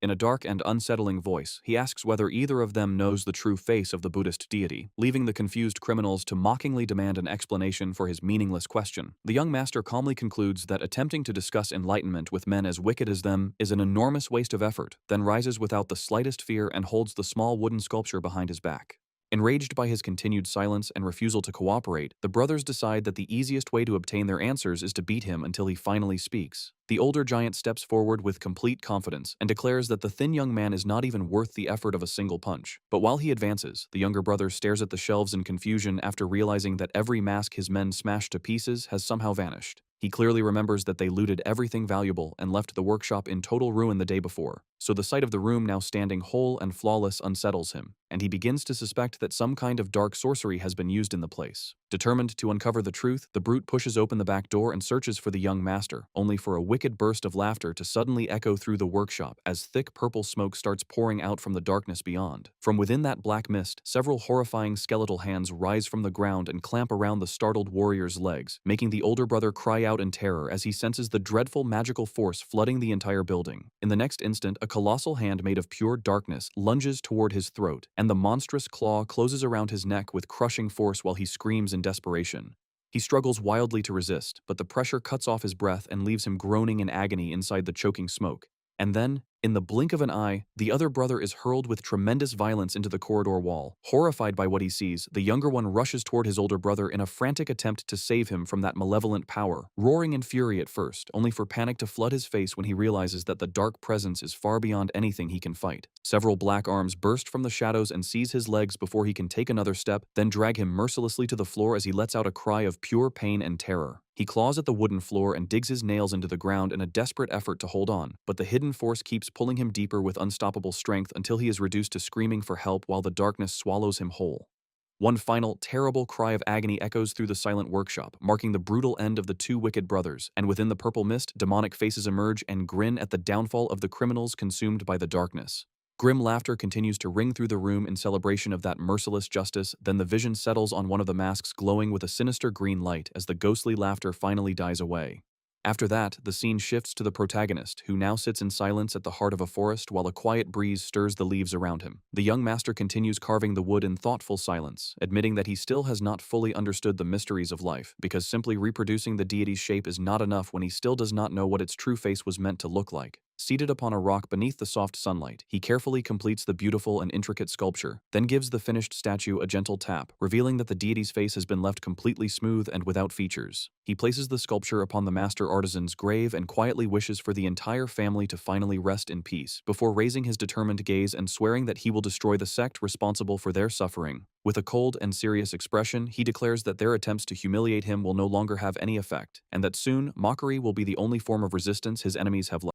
The story shifts to a luxurious pavilion in Luoyang, where a major political conspiracy is beginning to unfold, as Zhong-A's beautiful older sister, an experienced informant, serves tea and reports that the Sword Clan has fallen into complete political chaos. She explains that the chosen successor continues gaining power while the influence of the ailing patriarch grows weaker by the day, then reveals through her single uncovered eye that terrifying rumors about poisoning have once again begun spreading through the shadows. Zhong-A calmly drinks her tea and dismisses the poison allegations with a friendly smile, calling them nothing more than complete nonsense. But her older sister responds with a provocative grin and remarks that she apparently still has not earned the young master's trust. Taking another sip, the maid immediately recognizes that the provocation is merely an attempt to extract the Luoyang family's hidden secrets, so she firmly strikes the cup against the table and warns that she is not foolish enough to fall into such an obvious trap. The eye-patched informant refuses to retreat and insists that the family's political collapse is entirely the eldest heir's fault, but Zhong-A defends her master with a composed smile, arguing that he bears no responsibility for the clan's disastrous decisions. Irritated by the bold response, the older woman questions how her younger sister dares speak to her in such a confrontational manner, causing Zhong-A's golden eyes to widen with fury at the superiority in her tone. The informant admits that she was astonished to hear Zhong-A had changed sides and sworn loyalty to the eldest brother's pavilion, and as the maid watches her hold a long smoking pipe, she realizes uneasily that her sister obtained that confidential information at the same time as the other brother's spies. Releasing a cloud of smoke with open disdain, the woman confesses that she cannot understand what convinced Zhong-A to trust that particular young man, then asks why she chose someone known throughout the clan as the man without a sword. Zhong-A's expression immediately turns cold, and she orders her sister with absolute authority never to repeat that title again. Intimidated by the maid's frightening reaction, the eye-patched informant lowers her head and offers a sincere apology, then explains that, as a professional spy, she already knows the eldest heir is far from ordinary. Walking slowly across the hall, she recalls that his rivals have spent the last 10 years gathering powerful armies and questions what one young man could possibly do against such overwhelming strength, but Jong-ah calmly guarantees that she will discover the answer herself if she continues watching. The young maid's mystical golden eyes flare the instant she senses a terrifying threat approaching from outside, and before either sister can react, the pounding of heavy footsteps begins echoing through the palace corridors with such violent force that both women are startled into silence. A moment later, the hall's massive wooden doors are smashed apart in a devastating crash, sending splinters and dust across the room as several powerful criminals storm into the quarters and shout for everyone to seize the organization's leader immediately. The sisters freeze when they recognize the intruders as assassins from the notorious Black Bone sect, while Jong-ah quickly realizes that launching a daylight attack against a neutral information agency is so reckless that it amounts to a suicide mission for the sect. Their leader advances toward them with a predatory gait, praises the young woman's beauty, and orders her to surrender peacefully before stretching one clawed hand toward the informant's face, leaving the younger sister desperate to protect her sibling. Meanwhile, the scene shifts to the crowded streets of Luoyang, where pedestrians move between food stalls as the scar-faced bodyguard finally spots the young heir among the crowd and rushes toward him, looking desperate and relieved. The young master turns a cold gaze on him and asks why he is shouting, causing the frightened soldier to stammer through an apology before collapsing into a seat from exhaustion. While calmly eating a meat skewer, the heir listens as the bodyguard explains that he was worried about Jong-ah, then answers with an unreadable smile by asking whether the young maid is truly in any danger. The soldier becomes completely confused by his master's cryptic reply and cannot understand what he is implying, but the slight smile curling at the corner of the heir's mouth reveals that he has already anticipated every detail of what is unfolding at the pavilion. Back inside the quarters, Jong-ah snatches the metal pipe from her sister and firmly declares that she is borrowing it, then spins the weapon with astonishing speed and precision as she prepares for the approaching fight. When the first attacker closes in, she drives the pipe into his neck with a sharp metallic strike, making him scream from the crushing pain before he collapses unconscious and motionless onto the wooden floor, his violent fall throwing dust into the air. The remaining thugs retreat a step in shock, stunned by the maid's unexpected strength and skill, while Jong-ah grips the pipe like a combat staff and settles into a formidable defensive stance. Their leader mocks her posture and warns that fighting trained warriors without being a true martial artist is a disastrous mistake, leaving the eye-patched sister deeply worried because she knows Jong-ah will face severe limitations against genuine fighters. The young maid stands alone in the center of the room, gripping the metal staff as 5 heavily built opponents surround her and prepare to attack from every direction. Without taking her eyes off the assassins, Jong-ah glances back and calls to her sister, showing complete trust that the informant has some method of getting them through the crisis, then tightens both hands around the metal handle and tensely asks how long she must endure the fight by herself. Her sister answers that she needs only 15 minutes to activate every hidden defense and trap within the palace. But the assassins advance with mocking laughter, declare that the time for warnings has ended, and promise that neither woman will receive any mercy. 3 criminals charge Jong-ah simultaneously, launching dangerous attacks from different angles in an attempt to crush the resistance before the palace defenses can be activated, while one of them drives a devastating fist directly toward the focused maid's face. As her rare golden eyes blaze with supernatural intensity, Jong-ah realizes that she can read every breath they take and predict every movement their bodies are about to make, allowing her to tilt aside at the precise instant the punch passes her head. She immediately exploits the attacker's exposed position and drives the metal staff beneath his chin with a perfectly aimed blow, striking him so violently that his entire body is thrown off balance. Realizing that Jong-ah is far from an ordinary girl, another thug shouts a warning to the others and orders everyone to stop holding back. But even when they attack her with their full strength, her extraordinary reflexes allow her to slip between their strikes and answer each attempt with fast, precise blows. Every man who tries to corner her is driven backward or smashed onto the floor, leaving the eye-patched informant staring in complete disbelief as her younger sister steadily defeats the assassins surrounding her. Amazed by what she is witnessing, the older sister sincerely praises Jong-ah's astonishing combat potential and wonders how someone who has never received proper martial arts training can overpower elite members of a criminal organization with such ease. Humiliated and enraged, the leader of the remaining thugs draws his sword while hurling every insult he can think of at the maid, then leaps toward her and threatens to make her bleed as the older sister desperately screams for help.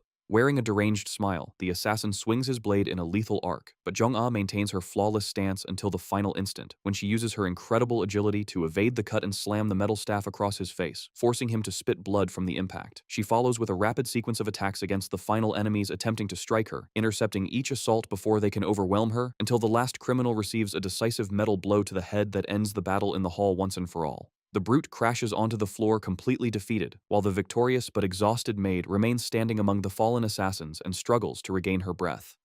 The older sister asks whether Jong-ah learned those techniques inside the clan, but the young maid calmly reveals that she merely watched others perform them from a distance. After examining the defeated assassins, the informant confirms that her sister still lacks the physical strength required to kill anyone and begins wondering what kind of mysterious visual ability could allow her to fight with such precision. Around them, every elite guard lies unconscious and scattered across the carpet of the secret agency's luxurious office. But before either woman can investigate further, a new set of imposing footsteps echoes from the entrance as a mysterious figure arrives and coldly demands to know what happened. The instant Jong-ah hears that terrifying voice, her expression transforms into pure panic because she recognizes the newcomer immediately. The beautiful yet merciless leader, Gyum-ju, enters the office accompanied by her most dangerous officials, casually ridiculing the elite fighters lying defeated across the floor. Dressed in elegant red garments, she surveys the ruined hall with a sadistic smile before mockingly commenting that the palace provides an absolutely terrible reception.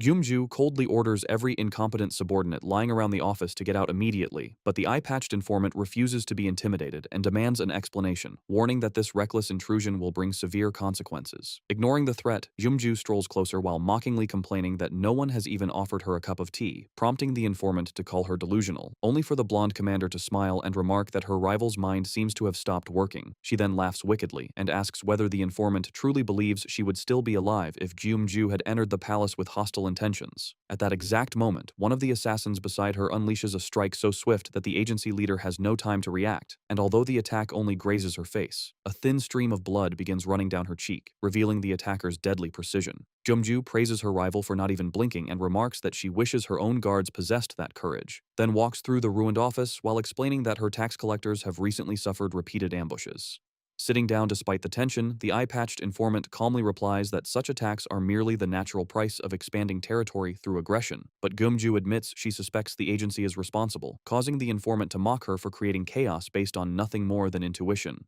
Gumju approaches with open malice and asks whether her rival finds it strange that she was discovered at the exact moment the palace defenses were unavailable, then reveals with a victorious smile that she now possesses a source of information far more powerful than anything the agency can provide. When the informant asks whether this mysterious source directly accused her, Jumju assures her that it has nothing to do with an ordinary amateur organization, then slips a hand beneath her fur stole and feels for an important golden object hidden inside. She draws a golden crest from her pocket and declares that it belongs to the most influential organization across all the plains, causing Jong-ah to turn pale with terror the instant she recognizes the medallion of the mighty sword dynasty. Noticing the maid's reaction, Geumju mockingly asks whether Jong-ah recognizes the crest, while the eye-patched informant sharply demands to know the true identity of the person before her. Jong-ah remains completely silent, her golden eyes fixed on the medallion as she imagines the terrible fate awaiting everyone in the room, while the blonde commander raises the crest and laughs loudly, finally understanding why the Black Bone sect no longer fears political retaliation. Before anyone can respond, the young master suddenly appears at the window and casually asks whether he may examine the golden crest. Every woman inside the quarters turns in complete shock upon recognizing the heir's unexpected presence, while Yeon So-hyun leaps through the window with a friendly smile and cheerfully declares that he is glad he did not arrive too late. The exhausted guard appears behind him at the window, grumbling in disbelief that his master insisted on climbing the outer wall instead of using the entrance. But the young heir merely smiles and explains that entering this way looks far more stylish, leaving the soldier to swallow his complaints in irritated silence.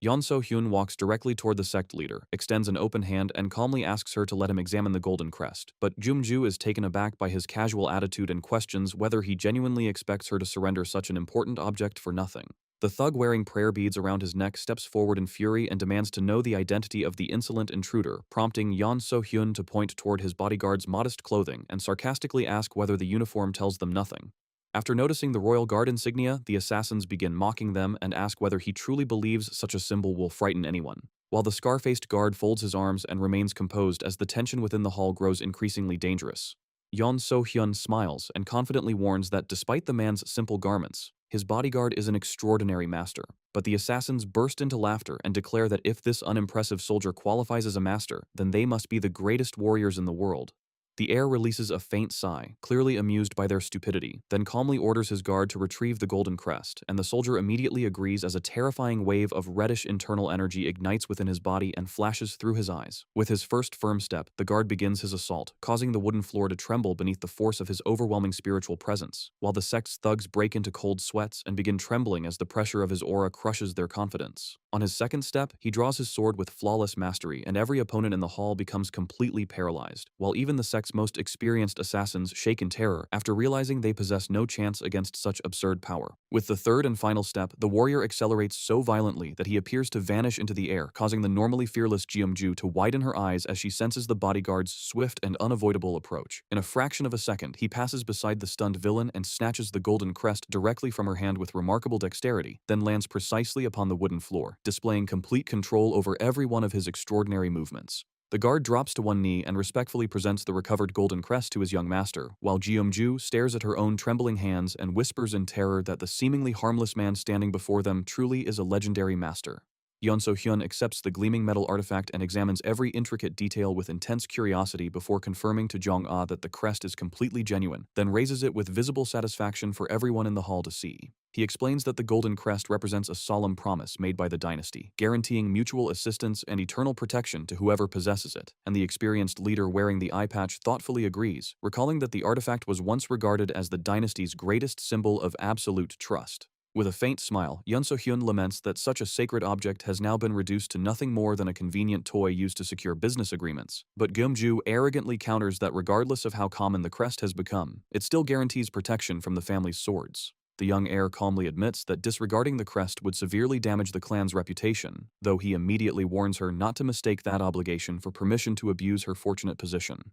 Realizing that the man before her is the infamous firstborn heir known for refusing to wield a sword, Jeomju curls her lips into a wicked smile, and Yeon So-hyun meets her gaze with his deep blue eyes before calmly confirming his identity. The blonde woman suddenly bursts into laughter, mocking him by claiming that his dramatic entrance nearly frightened her enough to ruin her composure, then sarcastically asks why a cowardly heir is wasting his time here instead of continuing his efforts to destroy his own family. She continues insulting him, questioning whether his latest plan is to drag the clan's prestigious name through the mud, but the informant, outraged by the woman's audacity, slams her metal pipe against the table and demands that she show the young master proper respect. The eye-patched leader also furiously orders Gyeomju to close her mouth, yet Yeon So-hyun remains completely peaceful as the informant declares that regardless of what others may say about him, he is still the legitimate heir of the great dynasty. Gyeomju mocks her rival for believing that such a weak and sheltered young man could ever become a powerful leader, then raises the golden crest and boasts that the second brother's support is infinitely more valuable than the firstborn heir's empty authority.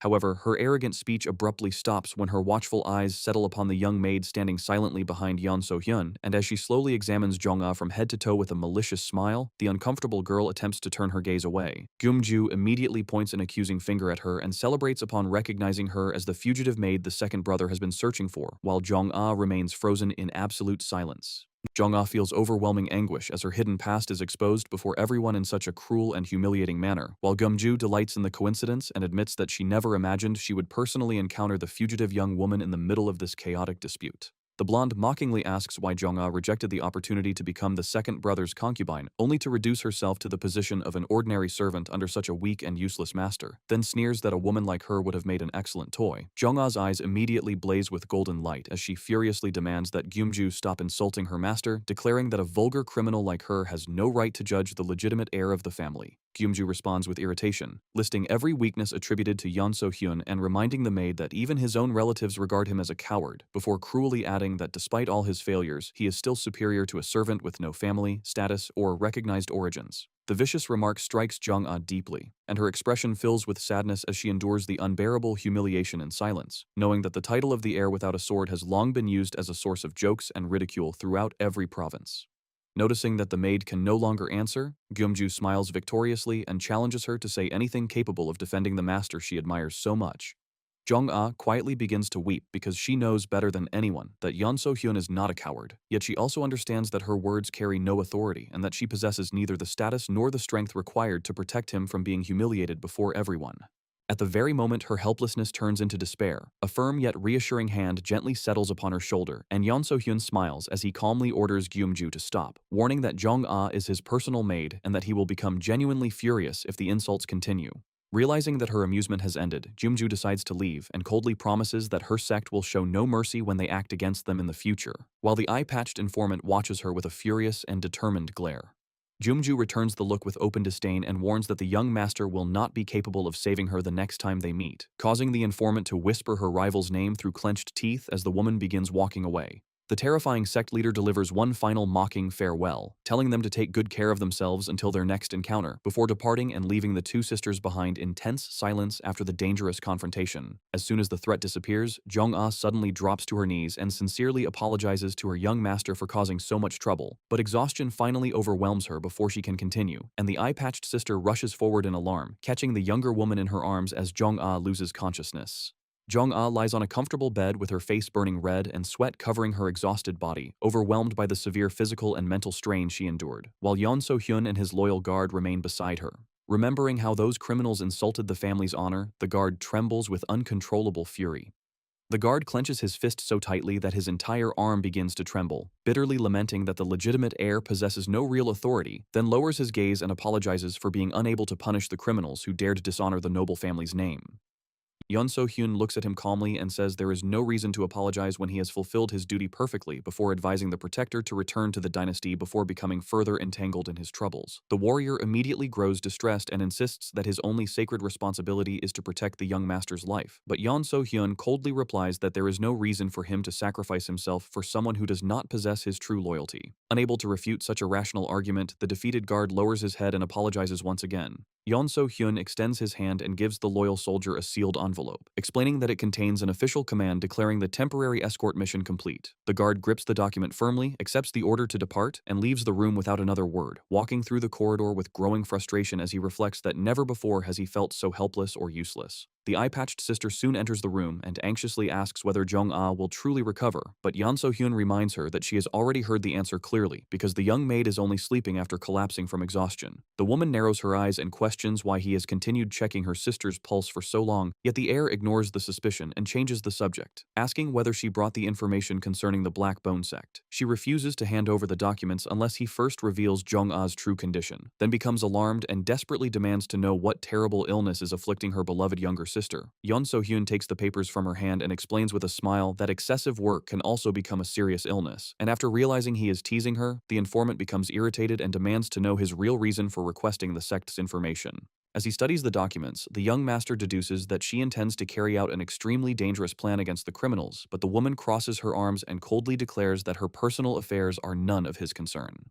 Yeon So-hyun sharply orders her to abandon the plan, though she warns that she is not one of his obedient servants. He reminds her that the golden crest is genuine and that she should understand the strength of the family's intelligence division, causing the informant to shout in fury over the fact that he knows everything yet refuses to act, but the heir calmly tells her to continue the argument outside the room. Under the quiet light of the full moon, the tense conversation continues in the palace's outer courtyard, where Yeon So-hyun suddenly begins asking where the largest merchant house in the entire world is located, then follows with another question about which martial clan stands above all others, already knowing that the answer points directly to his own family. The eye-patched informant grows furious, condemning the noble dynasty for supporting criminals while ordinary people starve, and rants that the Black Bone sect drains the lives of the weak while other corrupt factions continue expanding without restraint. Yeon So-hyun then reveals darkly that the dynasty has not merely ignored those villains, but has been deliberately using them for its own purposes. Stunned by the revelation, the woman demands to know why he has done absolutely nothing to stop such cruelty, then shouts that every harsh insult spoken by the sect leader was completely justified. She accuses the heir of wasting his days while hiding behind the confinement order as a convenient excuse, warning that she will never obey commands from a coward while she risks her own life fighting for something real. However, she suddenly stops walking when Yeon So-hyun warns her in an extremely serious tone never to interfere with the sect leader again. The young heir then begins recounting an old story about two sisters bound together by deep affection, explaining that the elder sister possessed a powerful sense of justice and despised the criminals tormenting the region. She risked everything to fight them beside her companions, but despite her courage, she was defeated. When the younger sister, a woman blessed with extraordinary talent, learned of her tragic fate, grief consumed her sanity, and driven by uncontrollable rage, she attacked everyone responsible and slaughtered them without mercy. Yet their enemies were far stronger than she understood, and the gifted younger sister was eventually hunted down and killed just as mercilessly. Confused and increasingly uneasy, the eye-patched informant asks what he is truly trying to tell her, and Yeon So-hyun laments that neither sister managed to leave behind her name, her intentions, or the truth of what she had fought for. History recorded them only as traitors, while the very people they tried to protect cursed both of their memories. The woman admits apprehensively that she cannot understand the meaning behind such a mysterious warning, but Yeon So-hyun asks whether she still intends to continue her crusade for justice despite knowing the sacrifices it may demand, then questions whether she would persist even if completely innocent people were forced to die because of her revenge. The woman with the eye patch widens her remaining eye and firmly declares that she would never allow such a tragedy to happen, but the young master calmly argues that changing the course of history always demands blood, because truly good people can never endure the sight of innocent lives being sacrificed. As a dark silence settles over the courtyard, he slowly raises the terrifying white clay mask and begins placing it over his face, causing the informant to step back in fear the moment she sees the mysterious cursed mask covering the air. An enormous surge of purple and black magical energy erupts violently from his entire body, and with slow, imposing steps, he advances through the thick, dark mist, crawling heavily across the floor.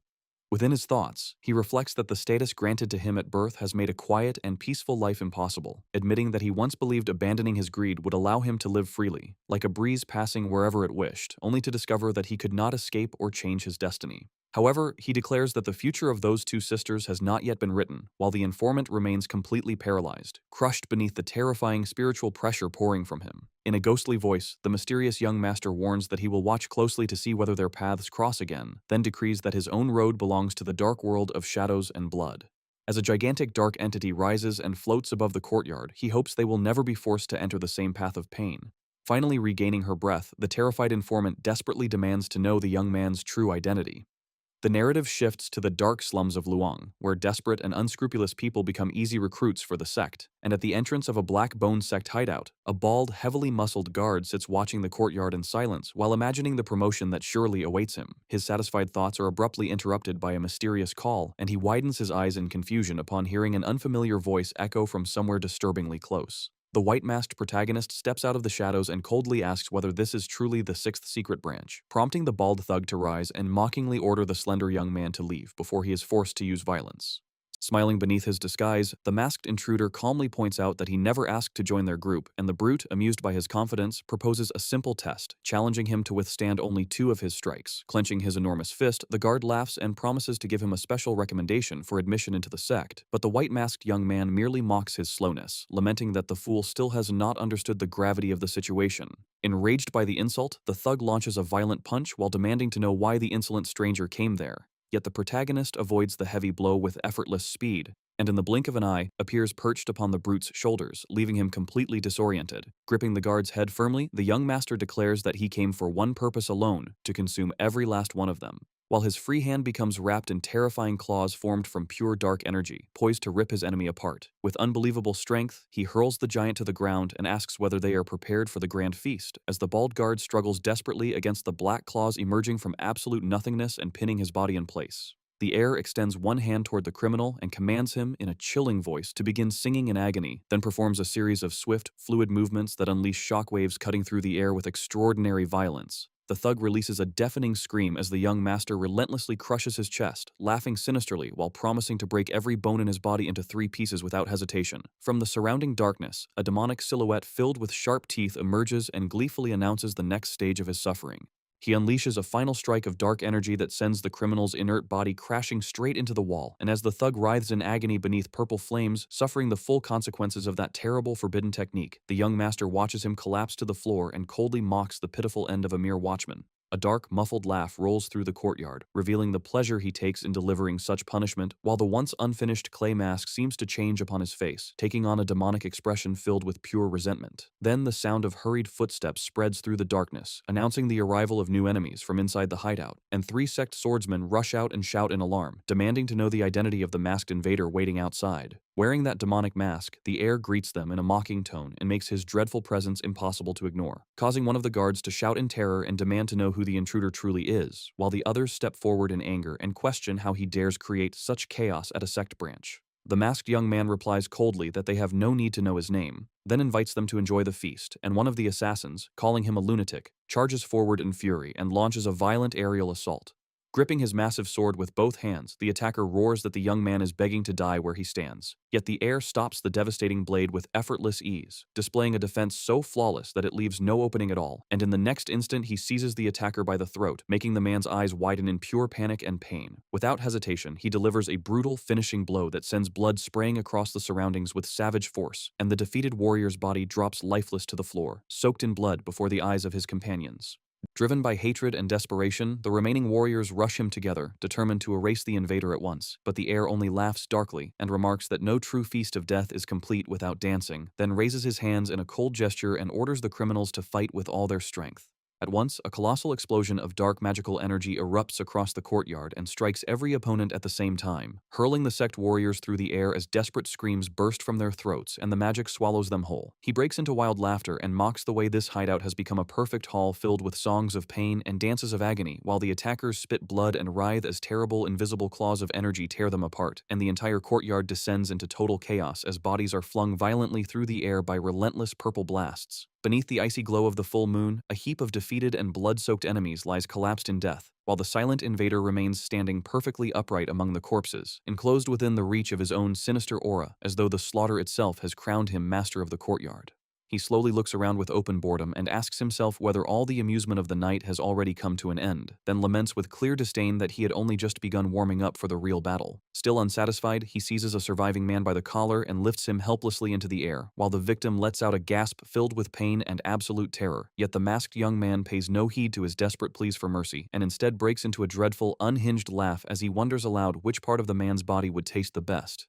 In that instant, an extremely fast and brilliant sword tears through the darkness toward him, but with superhuman reflexes he throws his head back and avoids the strike by the narrowest possible margin, then springs away with agile speed as the blade whistles past directly in front of his glowing eyes. From the shadows, a skilled and imposing swordsman steps forward, takes his stance, and warns that he will be the masked intruder's next opponent, then immediately unleashes a swift and devastating sequence of sword strikes that churns into a whirlpool of cutting force. The air meets the barrage without flinching, stopping every blow through the barrier of dark energy alone as the violent onslaught is repelled before it can touch him, and after forcing back the attack, he plants his feet firmly on the ground and holds his balance with complete control. Then he turns calmly toward the swordsman, preserving that frightening posture amid the crawling mist of darkness, and behind the white mask he smiles and remarks with cold irony that at last a fighter has appeared who actually knows how to use martial arts.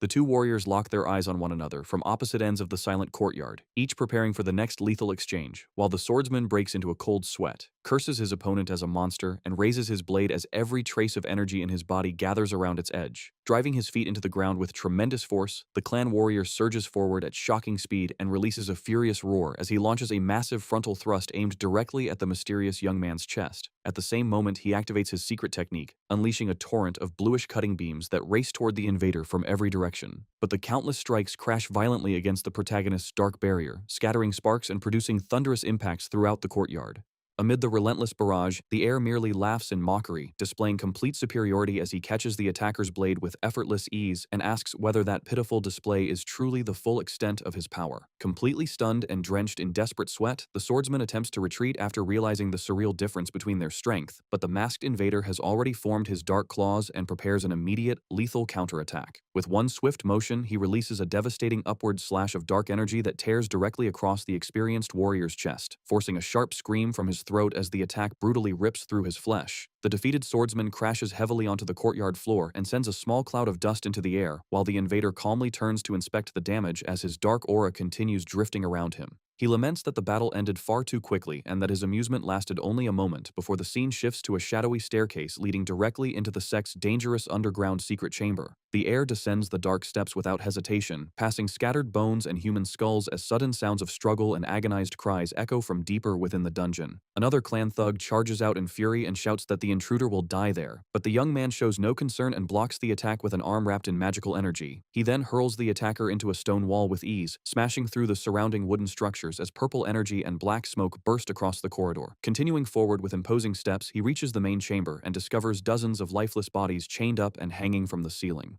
The heir studies the chilling and grotesque sight, wondering what kind of place he has entered, while one injured criminal crawls backward in terror and desperately begs the monster not to come any closer. After witnessing the atrocities hidden inside the dungeon, the young master plants his foot firmly on the injured man's chest, pinning him helplessly against the floor before he can make even the slightest attempt to resist. The fallen villain screams in terror as he realizes there is no chance of reacting against the invader, then cries out in agony over his mangled leg while Yeon So-hyun surveys the chamber and recognizes it for what it truly is, a slaughterhouse. The bodies hanging from the ceiling reveal the sect's horrifying cruelty, forcing him to conclude that the entire world has gone insane. The criminal calls him a monster, but Yeon So-hyun coldly asks whether abducting, torturing, and killing innocent people is somehow considered normal. Gripping the guard by the head, he listens as the man cynically dismisses every death as nothing more than business, then furiously insists that these atrocities are necessary because they are merely trying to secure their livelihood. Enraged by such a hypocritical excuse, Yeon So-hyun prepares to deliver a punishment without mercy, slamming the criminal against the floor with brutal force and drawing a scream filled with pain and despair.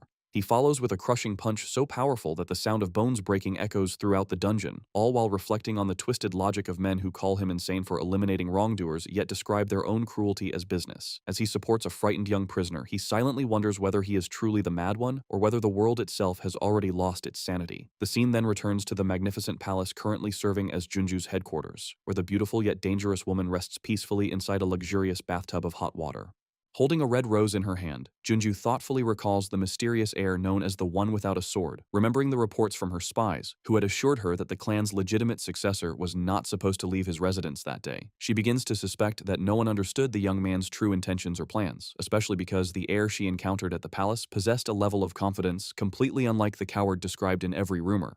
It still strikes her as strange that he remained perfectly calm while surrounded by a room full of heavily armed warriors, but she pushes those suspicions aside, decides to forget the matter for now, and curtly announces that the bathwater is becoming cold. Startled, the palace butler gulps before immediately promising to correct the temperature, then bows deeply and assures his lady that fresh hot water will be provided without delay. Turning toward the servants, he begins shouting sharp orders, commanding them to bring additional buckets of boiling water as quickly as possible. Two burly thugs drag another sobbing prisoner into the chamber, ordering him to remain silent as they force him before their mistress. The ruthless boss examines the newly delivered victim with boredom and complains that none of the prisoners brought to her today appear healthy. One bald villain grabs the helpless man by the hair while he weeps and begs for mercy, but Junju coldly orders them to begin the sacrifice without showing the slightest concern for his life. As the terrified prisoner screams to be spared, the executioner lifts a sharpened sword above his head and prepares the fatal strike, completely ignoring every frantic plea. One final, agonizing cry echoes through the quarters as the blade completes its gruesome purpose, sending blood pouring into the luxurious bathtub beneath Junju's indifferent gaze. She scoops the fresh blood into her hands and remarks with sick relief that she had been worried about wrinkles appearing on her face, then smears the victim's blood across her skin as though it were rejuvenating cream. Immersed in that macabre bath of cruelty, Junju bursts into hysterical laughter and revels in the overwhelming sense of power it gives her. Her enjoyment ends abruptly when a messenger rushes into the room and reports that one of the organization's factories has been destroyed. Now dressed in a red robe and standing before a mirror, Junju turns around in disbelief, her expression twisting into fury as she demands to know who possessed the audacity to attack her operation. Trembling under her threatening stare, the guard explains that they have no reliable details because nearly every witness was eliminated with terrifying speed. Growing even more enraged, Junju asks whether none of the injured survivors managed to report a single useful word, and the thug apprehensively replies that those who remained alive spoke only of a horrifying and destructive evil spirit. Junju narrows her eyes with sudden interest, prompting the guard to add that several men also claimed to have seen a white mask. Overcome by rage, she repeats those words in disbelief, stunned that an unknown enemy has appeared so suddenly. She complains that everyone was taken down so quickly that her subordinates could not obtain a proper explanation, then concludes that her men must have provoked a powerful martial arts master and become trapped in a disastrous battle. The thug remembers that someone accidentally offended such a master the previous year, resulting in an entire branch being leveled, and explains that people born with the ability to manipulate ki are exceptionally rare, while those capable of becoming true martial artists are rarer still. Furthermore, even among those gifted warriors, only a small minority ever succeeds in breaking through the necessary barriers and reaching the level of a true martial arts master. Junju complains that after spending so much time in this business, she has realized they encounter such dangerous masters far more often than they reasonably should, and the thug immediately nods in agreement. She orders him to warn the newer recruits not to provoke anyone, start unnecessary fights, or draw attention to themselves, hoping that the mysterious enemy will eventually lose interest and leave on his own. Wondering what kind of unemployed fool is causing trouble this time, the blonde remarks that parents should never fill their children's heads with foolish dreams of becoming heroes because anyone who intends to survive must learn to adapt to the rules governing the world. Her subordinate nods again and assures her that she is completely right. At that moment, the other muscular thug grows thoughtful and quietly wonders whether the rumors about a ravenous phantom might contain some truth. Gumju notices his muttering and asks whether he has heard something, causing the man to hesitate awkwardly before beginning his explanation. He asks whether she remembers the hired thugs sent to the gambling house who disappeared without a trace several days earlier. The other subordinate interrupts, explaining that they vanished unexpectedly, but because temporary contractors often abandon their assignments and run away, no one paid much attention to their disappearance. The muscular man admits that this assumption was reasonable, yet insists that something about the entire situation remains deeply suspicious. Losing the last of her patience, Jumju shouts at him and demands to know why he is taking so long to reveal what he discovered. Startled by her outburst, the thug explains that he frequently visits that gambling house and has just remembered an especially bizarre rumor he heard there, immediately drawing her attention. According to the stories circulating among the customers, several people claimed to have witnessed a monstrous spirit on the same day the hired men vanished, with many describing the creature as a ravenous phantom. He admits that he normally dismisses such ghost stories as nonsense, but so many people insisted they had seen the same thing that the rumor became difficult to ignore completely. Irritated by the explanation, Jumju demands to know what any of that has to do with their current problem, then reprimands him for listening to the foolish gossip of frightened commoners, forcing the thug to apologize. She angrily declares that they are business people and should be discussing useful information instead of wasting time talking about imaginary phantoms. However, Jumju suddenly falls silent, her eyes widening as cold sweat begins forming across her face when a terrifying possibility enters her mind. She wonders whether another abnormal being like her own master could exist, someone capable of practicing strange martial arts whose origins remain completely unknown. Before she can consider the possibility any further, another messenger bursts into the room in absolute terror, shouting desperately that a horrifying tragedy has occurred. The terrified messenger shouts that another branch of the organization has been attacked and completely destroyed by the mysterious invader, prompting Geumju to ask anxiously whether the man in the white mask was responsible once again. The messenger hurriedly confirms that the same masked figure carried out the attack, and the villain lets out a heavy sigh as she realizes they will probably lose several more territories before the enemy finally satisfies his anger and disappears. Considering the speed at which heavily protected locations are being destroyed, she concludes that the attacker can only be an elite martial arts master, and her subordinate immediately agrees with her assessment. Gumju decides that the safest course is to leave the situation alone, reasoning that any thugs eliminated during the attacks can simply be replaced later. The man agrees apprehensively, knowing that hiring skilled underworld mercenaries or master-level wanderers would cost the organization an enormous fortune. Exhausted by the entire discussion, Jumju orders everyone to disappear from her sight and tells them to arrange for a masseuse who can help relieve the stress caused by these disasters. The subordinate bows respectfully and assures her that everything will be prepared without the slightest delay, but before he can leave, the door suddenly flies open and another man bursts inside, screaming that they are facing an enormous crisis. Jumju spins around with an expression of pure panic, horrified by the thought that yet another attack may already have occurred. By the following morning, dawn rises peacefully over the vast and bustling city of Luoyang, casting its light across the traditional buildings while rumors spread rapidly through the crowded streets. One man asks whether the others have heard that 5 hidden bases belonging to the Blackbone faction were destroyed in a single night, but another resident joins the conversation and claims that the true number was 7.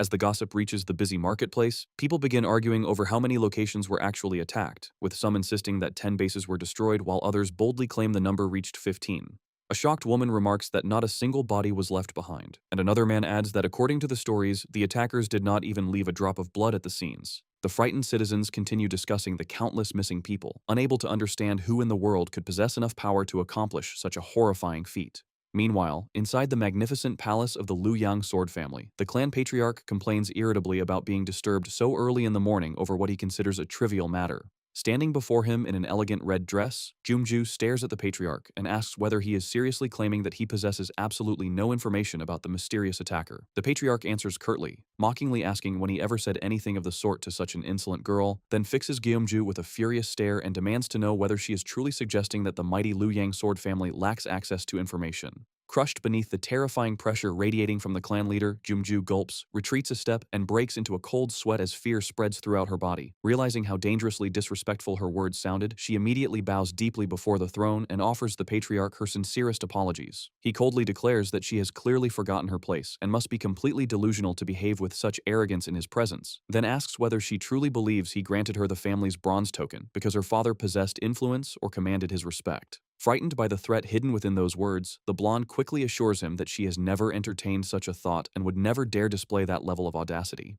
Wearing an expression of complete boredom, the patriarch reaches toward the side table and calmly turns over the large wooden hourglass resting upon it, then remarks impatiently that her pointless visit has already wasted nearly 15 minutes of his valuable day. As a maid approaches his side, he orders Gyumju to disappear from his sight immediately, leaving her with no choice but to bow respectfully in silence before turning around and walking toward the exit of the enormous hall. Before she can leave, however, the old man delivers one final warning, declaring that if she disappoints him again, their arrangement will change completely. Jumju freezes in place as a dreadful chill runs down her spine, and the patriarch coldly informs her that he will transfer the Liu Yang sword family's bronze token to someone else. The threat leaves the blonde utterly stunned, because she now understands that the clan leader is genuinely prepared to strip away the authority protecting her organization. Elsewhere, inside the clan astronomer's observatory, a man repeatedly shouts at his colleague to wake up, but the exhausted astronomer continues sleeping soundly across a scattered pile of books and empty bottles. His companion sighs in frustration, realizes gentler methods will accomplish nothing, and begins shaking him violently while yelling that an emergency has occurred.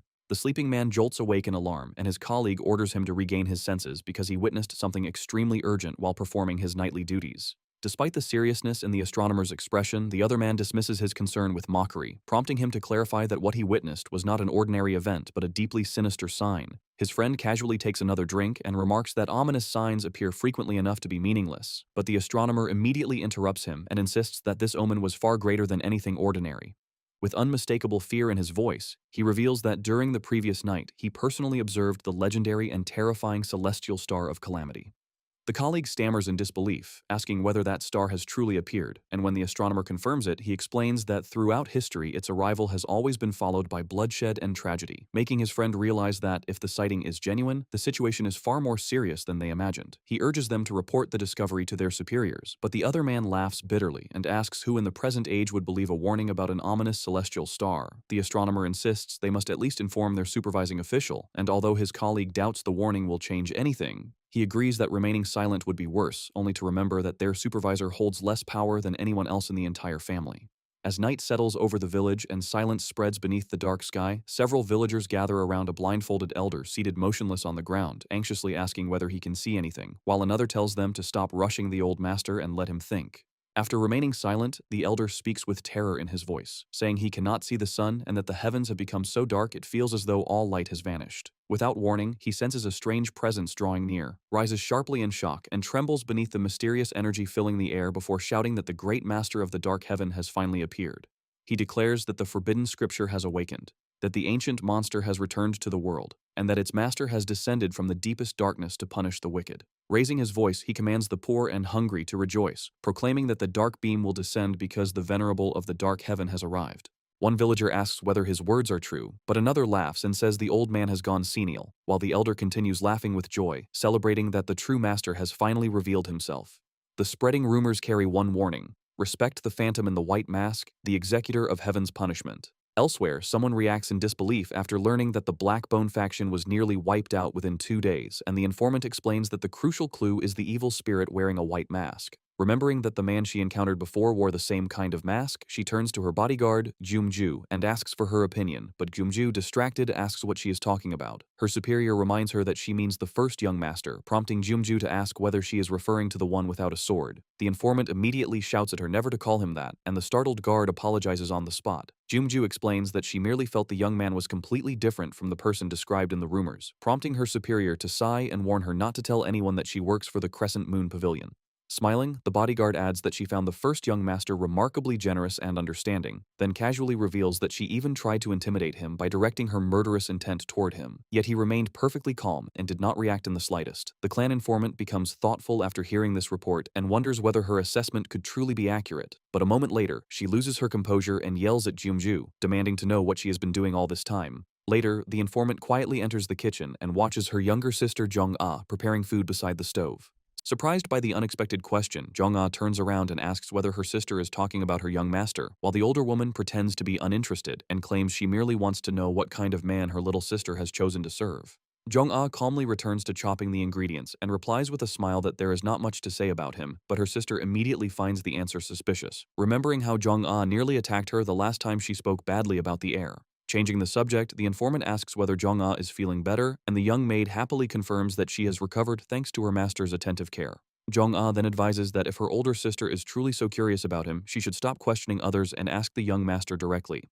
Inside the main quarters, steaming aromatic tea is delicately poured into a small white cup, and Yeon So-hyun calmly requests that no one release murderous intent inside the room because it would spoil the tea's flavor. Jumju immediately reassures him that her mission has already ended, leaving the informant standing beside her completely confused by the casual exchange. With a friendly smile, Yeon So-hyun offers them the freshly prepared tea and invites them to drink before it cools. The informant thanks him awkwardly and remarks that he did not need to personally serve tea to a mere bodyguard, but Gyumju gladly accepts the cup and cheerfully thanks the first young master for his kindness. After taking in the fragrance, Gyumju sincerely praises the tea's wonderful aroma, causing her superior to stare at her and wonder whether she is actually being serious. Yeon So-hyun responds with a modest smile and says she is being far too generous with her praise, but the bodyguard counters that she is not the kind of woman who gives empty or insincere compliments. Amused by her blunt honesty, the young master jokes that if she ever decides to change jobs, she can come looking for him whenever she wishes. Jumju replies that she will certainly seek him out if she loses her current position, then jokes that judging by her boss's worsening mood, that day may arrive much sooner than expected. Yeon So-hyun bursts into laughter at the formidable warrior's bold and honest response, while the informant stares in disbelief, unable to understand how Jumju, a woman usually so strict and difficult with others, could behave so comfortably around him. The young master soon shifts the conversation into a more serious direction, finally bringing the meeting to its true purpose, and asks what could have persuaded a woman as busy as her to visit an unemployed man like him. The informant immediately straightens her posture and addresses him with deep respect before beginning her report, then goes directly to the point and asks whether he is the feared venerable of the dark heaven. Feigning complete ignorance, Yeon So-hyun calmly asks what this so-called venerable of the dark heaven is supposed to be. She explains that according to the testimony of survivors who escaped from the Blackbone faction's branch, a mysterious savior appeared and rescued them, and the warrior was described as wearing a white mask with plain white garments resembling the clothing of an ordinary student. Yeon So-hyun listens carefully to every detail, then merely smiles and remarks that this mysterious man sounds like a very good person. The informant narrows her eyes and states that she knows he owns the exact same type of white mask and clothing, but the heir only looks amused by her audacity and mockingly asks whether she intends to search through his private belongings. Refusing to be distracted, she demands that he tell her the truth and asks what he truly meant by the words he spoke to her in the past. Yeon So-hyun remains silent, holding the cup in his hand and allowing the tension to deepen as he calmly takes another sip of tea. Then, with a profound and unreadable gaze, he coldly asks whether she is truly prepared to learn the answer. The woman meets his gaze with unwavering determination and assures him that she is fully prepared to face whatever consequences may follow. But the heir presses further, asking whether she is also prepared to endure the cruel deaths of countless innocent people. She freezes in shock for a brief moment, then admits that she has not stopped thinking about his words since that fateful day, revealing that she has spent endless hours considering how much blood would need to be spilled to completely alter the course of her own story. Clenching her fists tightly, she declares that if sacrificing innocent lives is truly the unavoidable price of change, then she is willing to accept it, before staring directly at the protagonist and asking whether his true objective is nothing less than a complete dynastic revolution.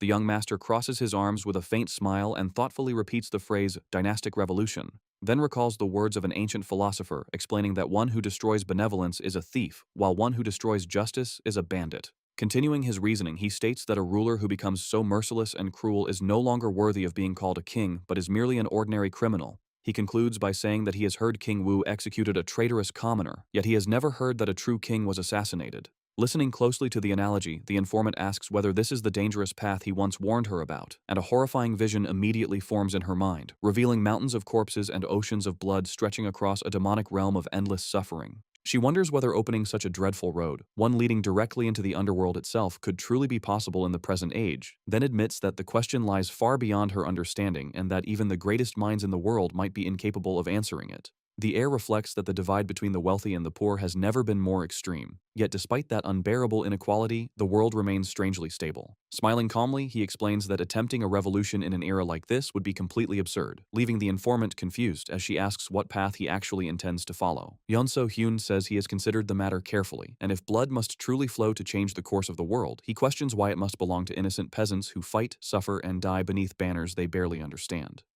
Then, with a disturbing smile spreading across his face, the young man suggests that perhaps they should simply kill the same number of villains instead. The informant's jaw drops at the terrifying declaration, and she stares at him in disbelief before demanding that he repeat what he just said. Yeon So-hyun asks what would happen if the blood spilled to change the world belonged only to villains, in the same amount that innocent people would otherwise be forced to lose, but the informant assumes he is making a cruel joke and demands to know whether he is truly serious about avoiding harm to the innocent. The young master rises calmly and eases her tension, explaining that everything he has said is merely a hypothesis, then walks toward the rear of the quarters with his back turned to both women and says he only wishes to consider whether such a possibility might exist. The informant immediately dismisses the idea as childish, arguing that good and evil can never be separated so easily because laws and morality change with circumstances, making any fair standard impossible to establish. She adds that no one possesses enough power to hunt down such an enormous number of villains and alter history through their deaths, then warns that judging and punishing others according to personal whim is the behavior of a madman and would only create an even greater evil. Yet in the middle of her argument, a terrifying realization strikes her so suddenly that her breath catches. She remembers the rumors surrounding the masked reaper, the dreadful executioner said to deliver divine retribution upon the wicked, and the merciless spirit who commands the dark beam to punish wrongdoers in the name of the suffering earth and the indifferent heavens. With mounting panic, she realizes that the heir standing before her is none other than the feared venerable of the dark heaven. Yeon So-hyun responds with an enigmatic smile, remarking that it is an excellent name and that his subordinates will probably like it as well, confirming that his earlier hypothesis about hunting only villains was never a childish fantasy. The young master says he is curious to discover whether the venerable's plans can truly succeed and whether such an impossible path can actually be made real. The informant wonders whether spilling the blood of wrongdoers for the sake of the weak is a road that only an inhuman monster could walk, and faced with such overwhelming power and such a terrifying vision, she falls silent, unable to find any words. At last, she thanks him for what he has told her and, with a trembling voice, says she must withdraw to handle urgent affairs at the Crescent Moon Pavilion. Yeon So-hyun merely watches her prepare to leave and calmly tells her that she has done an excellent job so far. Returning to the results of her investigation, the pavilion mistress reports that the Black Bone faction now has only its main operational base remaining intact, then reveals that she intends to attack that stronghold today with elite warriors and other allies. From inside his quarters, the protagonist warns her that the situation is extremely dangerous because leader Jeumju possesses her family's bronze token, but the informant calmly reassures her master that they have no intention of invading the base themselves, especially when someone else is already prepared to handle that dirty work. She adds that they will not simply stand aside, firmly declaring that before this day ends, not a single survivor will leave that base alive. If the Sword family chooses to create trouble over something this minor, she says, then they will fight without hesitation, because the only person they truly need to confront is the foolish leader who handed the bronze token to that criminal woman. With absolute conviction, she finishes by declaring that they possess enough resolve to face anyone who dares oppose them. The protagonist says nothing more and allows them to leave, fully aware that the city is about to descend into chaos, then remains on the balcony of his quarters, watching the distant landscape beneath the gentle light of sunset. Elsewhere in the city, the gleam of an enormous sword tears violently through the air as the faction's massive enforcer executes one of his own men without mercy, coldly declaring that nobody abandons the gang and escapes punishment. The victim's severed head rolls across the blood-covered floor and stops before the ruthless executioner, who turns toward the remaining members with hatred burning in his eyes and roars that every one of them is nothing but a coward. He then shouts that this punishment was carried out under the direct orders of Lady Gyeomju, raises his blood-stained sword above his head, and commands them all to prepare immediately for an honorable death. At Gyeomju's main base, fear, tension, and despair grip every guard as Gaeju anxiously asks whether her father, the gang's supreme chief, has also refused to send reinforcements. The subordinate lowers his head in regret and timidly confirms that he has, leaving her to bitterly realize that her father would never waste valuable masters against an enemy whose strength remains unknown. Grinding her teeth in fury, she remembers that their supposed family bond has always been nothing more than a lie, and as her fist tightens, she acknowledges that Master Gyeomjil's adopted daughters are merely disposable pieces in his eyes. When the Ryu man nervously reveals that the leader left a message for her, Gunju snaps at him and furiously orders him to stop hesitating and deliver it at once.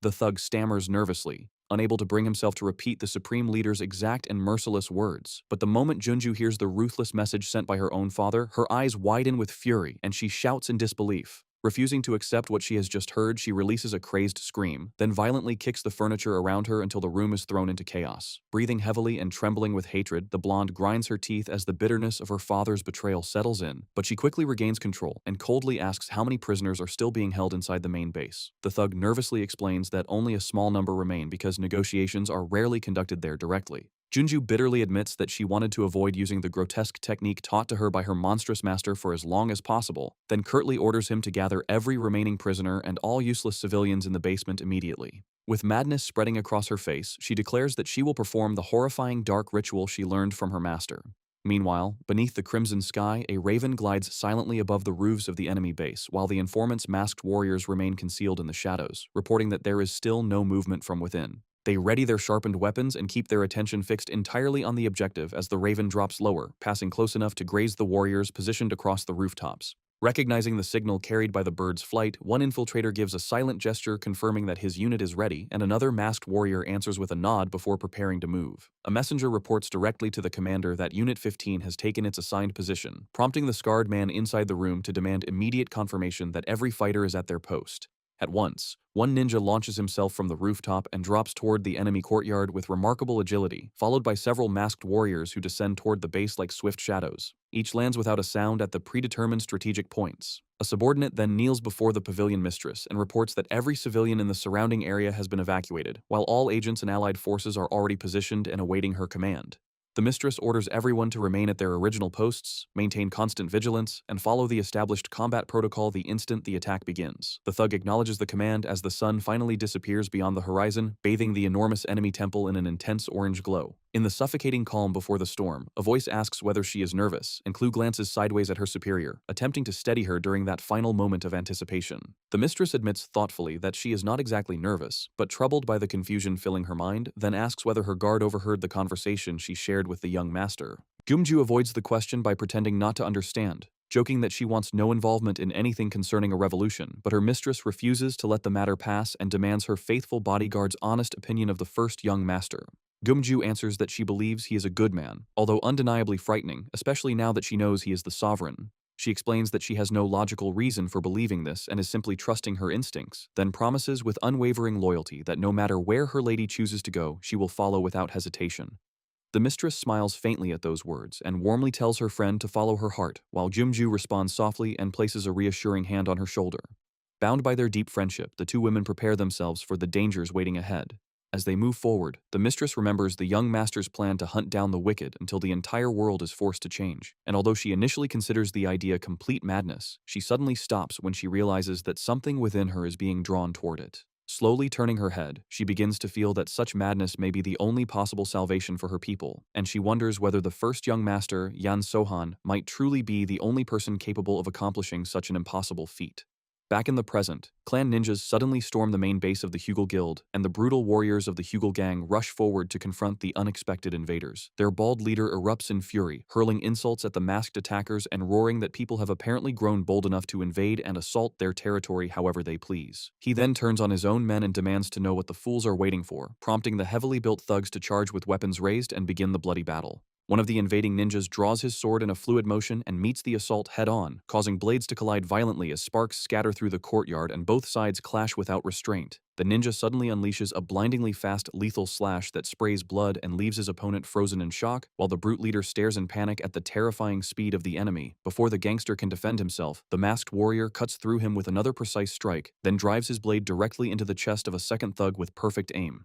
The gang's thugs are slaughtered one after another across the base courtyard, screaming in terror and begging desperately for mercy as the masked assassins cut through them without hesitation. Another heavily built warrior attempts to resist, only to be struck with overwhelming force by a lethal barrage from one of the attackers, leaving him broken before he can launch a proper counterattack. Seeing his forces collapsing, the leader shouts frantically for the men at the front to separate and clear a path along both sides so the warriors stationed farther inside can advance. The guards positioned on the rooftops watch the battlefield closely as another formation begins moving rapidly toward the courtyard, and moments later, a massive battalion of the gang's spearmen charges forward with weapons raised, prepared to enter the brutal conflict. An informant hurriedly warns the pavilion mistress that an entire line of spearmen has appeared, and after observing their formation, she realizes the enemy has not only deployed its spearmen but has also emptied the base's internal defenses to reinforce the battle. Without hesitation, the mistress orders every reserve unit to move immediately and instructs the commanders to make their own decisions once combat begins. She then snorts with contempt upon confirming that the enemy has even sent out the personal guards normally assigned to protect the temple. Jumju voices her concern, warning that committing all of their reserves will leave them dangerously exposed if hidden mercenaries suddenly appear. But the bodyguard questions whether anyone would truly dare attack them while knowing that Jumju possesses the protection of the Sword Clan. The older woman responds with an enigmatic smile before revealing an important truth to her loyal companion, confessing that she has already accepted full responsibility for this dangerous and reckless assault.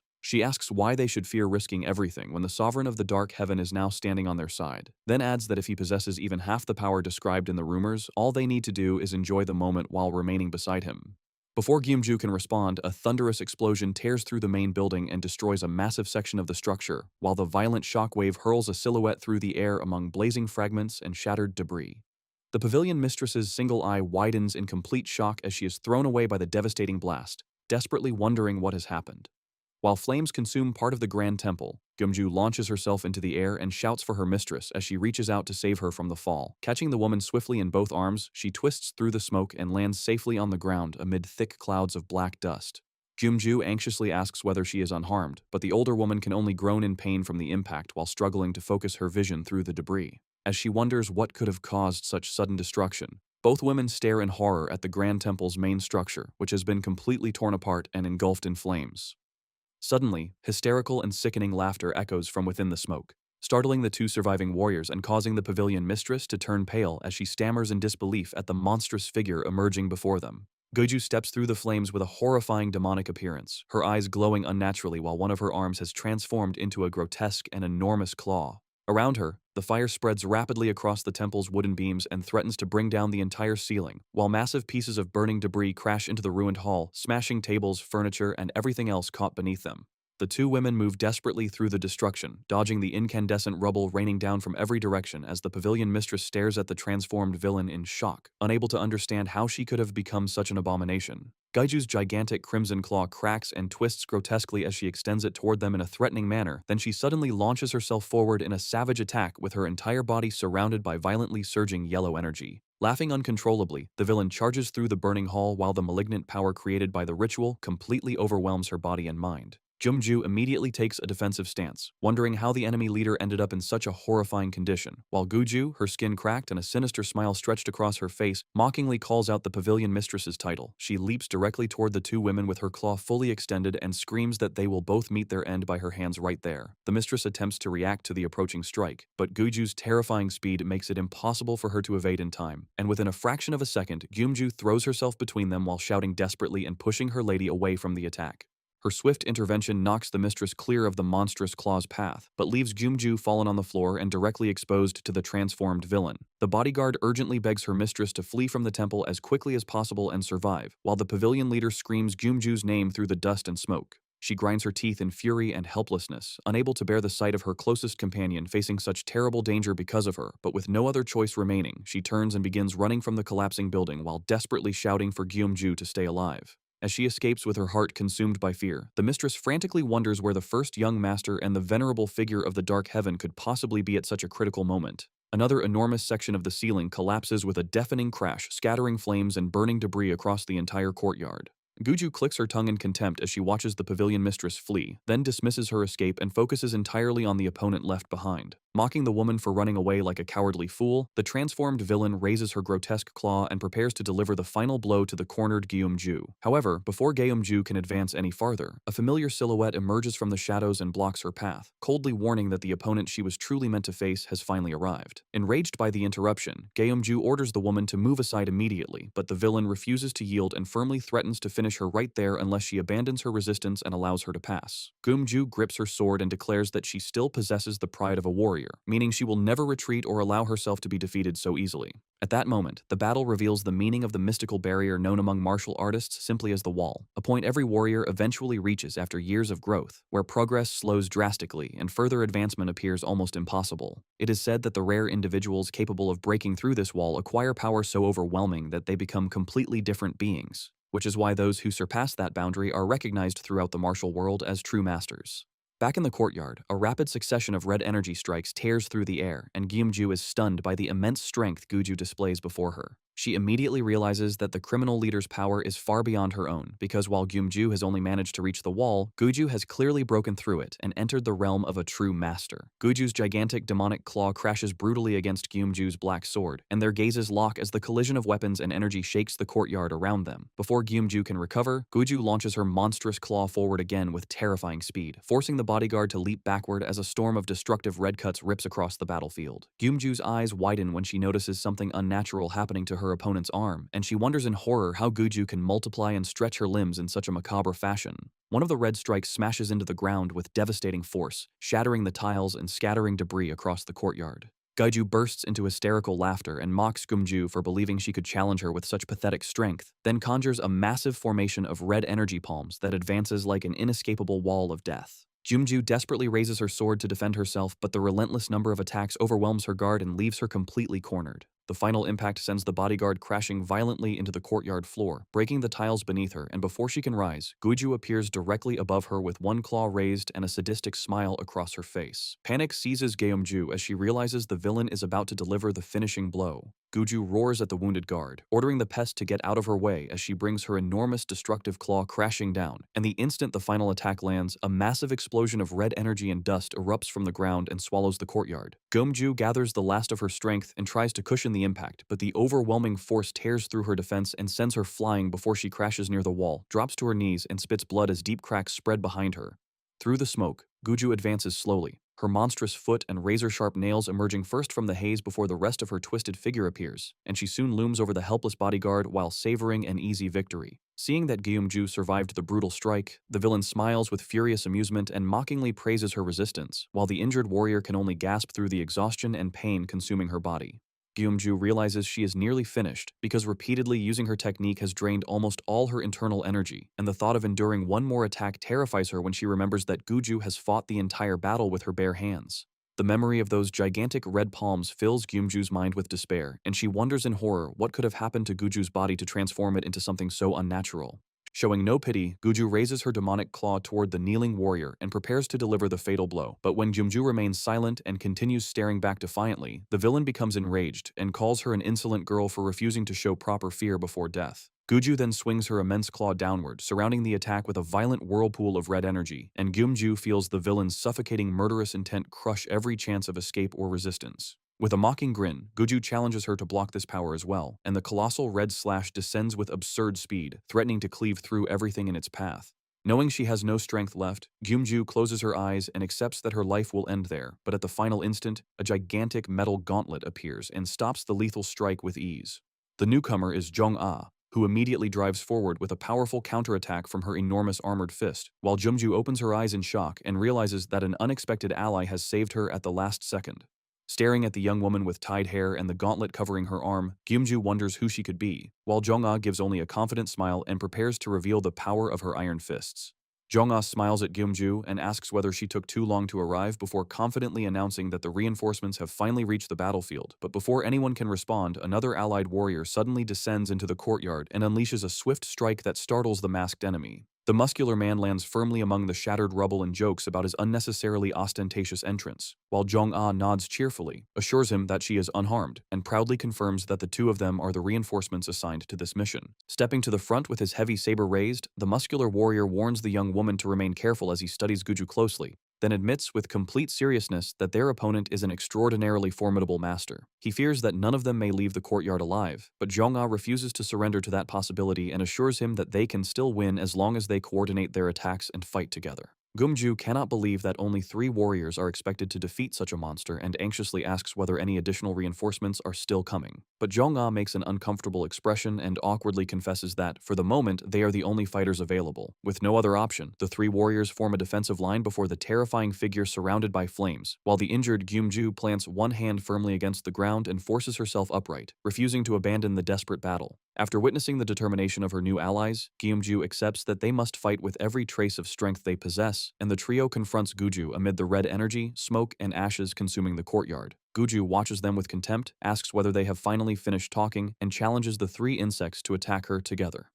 The sky above Luoyang remains stained a deep crimson as the final battle reaches its most violent stage, while around the main base, the confrontation between the 2 rival factions continues without the slightest sign of slowing down. The pavilion mistress suddenly stops running and looks back toward the burning temple, her face tightening with anguish as thick black smoke rises higher into the blood-red sky. Unable to hide her fear for Gyumju, she lets out a pained groan and desperately asks whether any additional reinforcements remain, but the man beside her confirms that there is nobody else available. Grinding her teeth in frustration, the pavilion mistress immediately orders Squad 3 to move, but an injured warrior shouts that their casualties are already severe and insists that they must retreat before everyone is wiped out. Other fighters glance around in panic and report that Squad 17 is demanding immediate support, while another announces that even Squad 10 has begun withdrawing from the battlefield. Hearing this, the pavilion mistress falls into disbelief and protests that such a collapse should be impossible, yet the cries of wounded combatants and the chaos spreading across the territory leave no room to deny the disaster unfolding around them. Inside the base, burning pieces of timber continue crashing down from the ceiling and transform the courtyard into a blazing underworld, while the few remaining warriors desperately defend themselves against the merciless attacks of the enemy sect's thugs. One masked ninja stares in shock at the monstrous strength and relentless aggression of the gangsters, especially when a red-eyed enemy takes a sword directly through the stomach and continues advancing with a twisted laugh, showing no pain or reaction despite the blade buried in his body.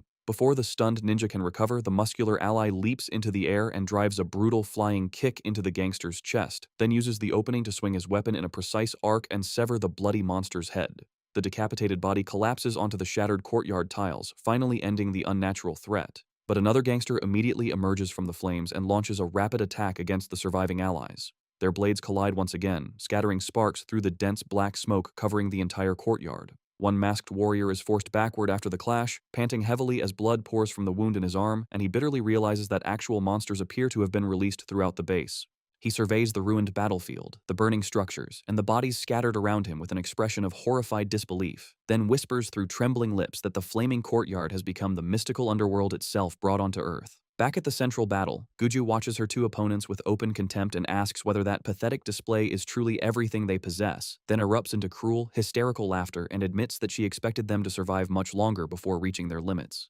Jong-ah pants in exhaustion while Gyumju silently steadies herself for one final attack, and at that moment, the green mystical stone embedded in the massive gauntlet begins to glow with intense light, but the effort immediately drains the young warrior so badly that she spits blood and nearly collapses from sheer fatigue. Guju throws back her head and laughs with open sadism, mocking that watching the weak suffer is always entertaining, then coldly promises that she will soon send their young master to the underworld as well so none of them will remain alone there. The two women do not answer and simply face the monster with grave, helpless expressions, while Gumju, fully aware that their chances of victory have all but disappeared, turns her thoughts in silence to her pavilion mistress and prays that she has managed to escape that chaos alive. With her heart tightening in dread, she asks herself whether her lady truly got out of that inferno safely, then grips her sword with every fragment of strength still left in her body and prepares for the final clash.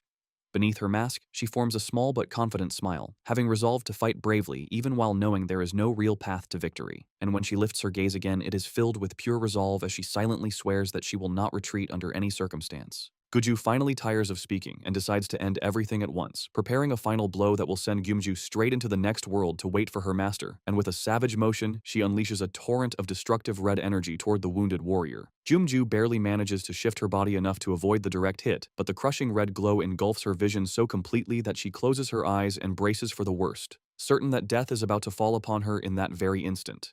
Then, without warning, an absurdly colossal and divine presence descends over the battlefield, so overwhelming that Gyumju can do nothing but whisper in total shock. Far away from the courtyard, even the pavilion mistress stops running the moment she senses the violent change in the atmosphere, instinctively reaching out one hand in confusion as the entire area around her darkens and turns unnaturally cold. A drop of cold sweat rolls down her face while she struggles to understand what is happening, and across the battlefield, even the enemy sect's gangsters freeze in confusion and stare around as if unable to believe that the world itself has suddenly gone dark. The pavilion mistress wraps her arms around herself and trembles from the brutal drop in temperature, while white mist escapes her mouth, and the night's mystical darkness spreads as though it is swallowing the entire base whole. All combat stops in the exact same instant, every strike interrupted, every warrior rooted in place by a fear so deep it overrides even survival. In the span of a heartbeat, the chaos and violence that consumed the battlefield vanish, leaving behind an absolute and unbearable silence, and every single person present feels it clearly. Something has arrived, and that force is far beyond human understanding. The feared arrival of the mystical eternal night plunges the entire colossal enemy base into absolute, suffocating darkness, and within that endless black veil, something extraordinary finally unfolds before every stunned witness. The legendary white mask slowly emerges from the shadows, glowing against the darkness as though silently defying the laws that govern the world itself, while a deep and imposing voice echoes across the base, mockingly asking whether they have been waiting for him. The pavilion informant's eyes widen as she stammers in disbelief, recognizing the overwhelming presence before the figure steps forward and places the white mask upon his face, the dreaded Reaper, sovereign of the dark heaven.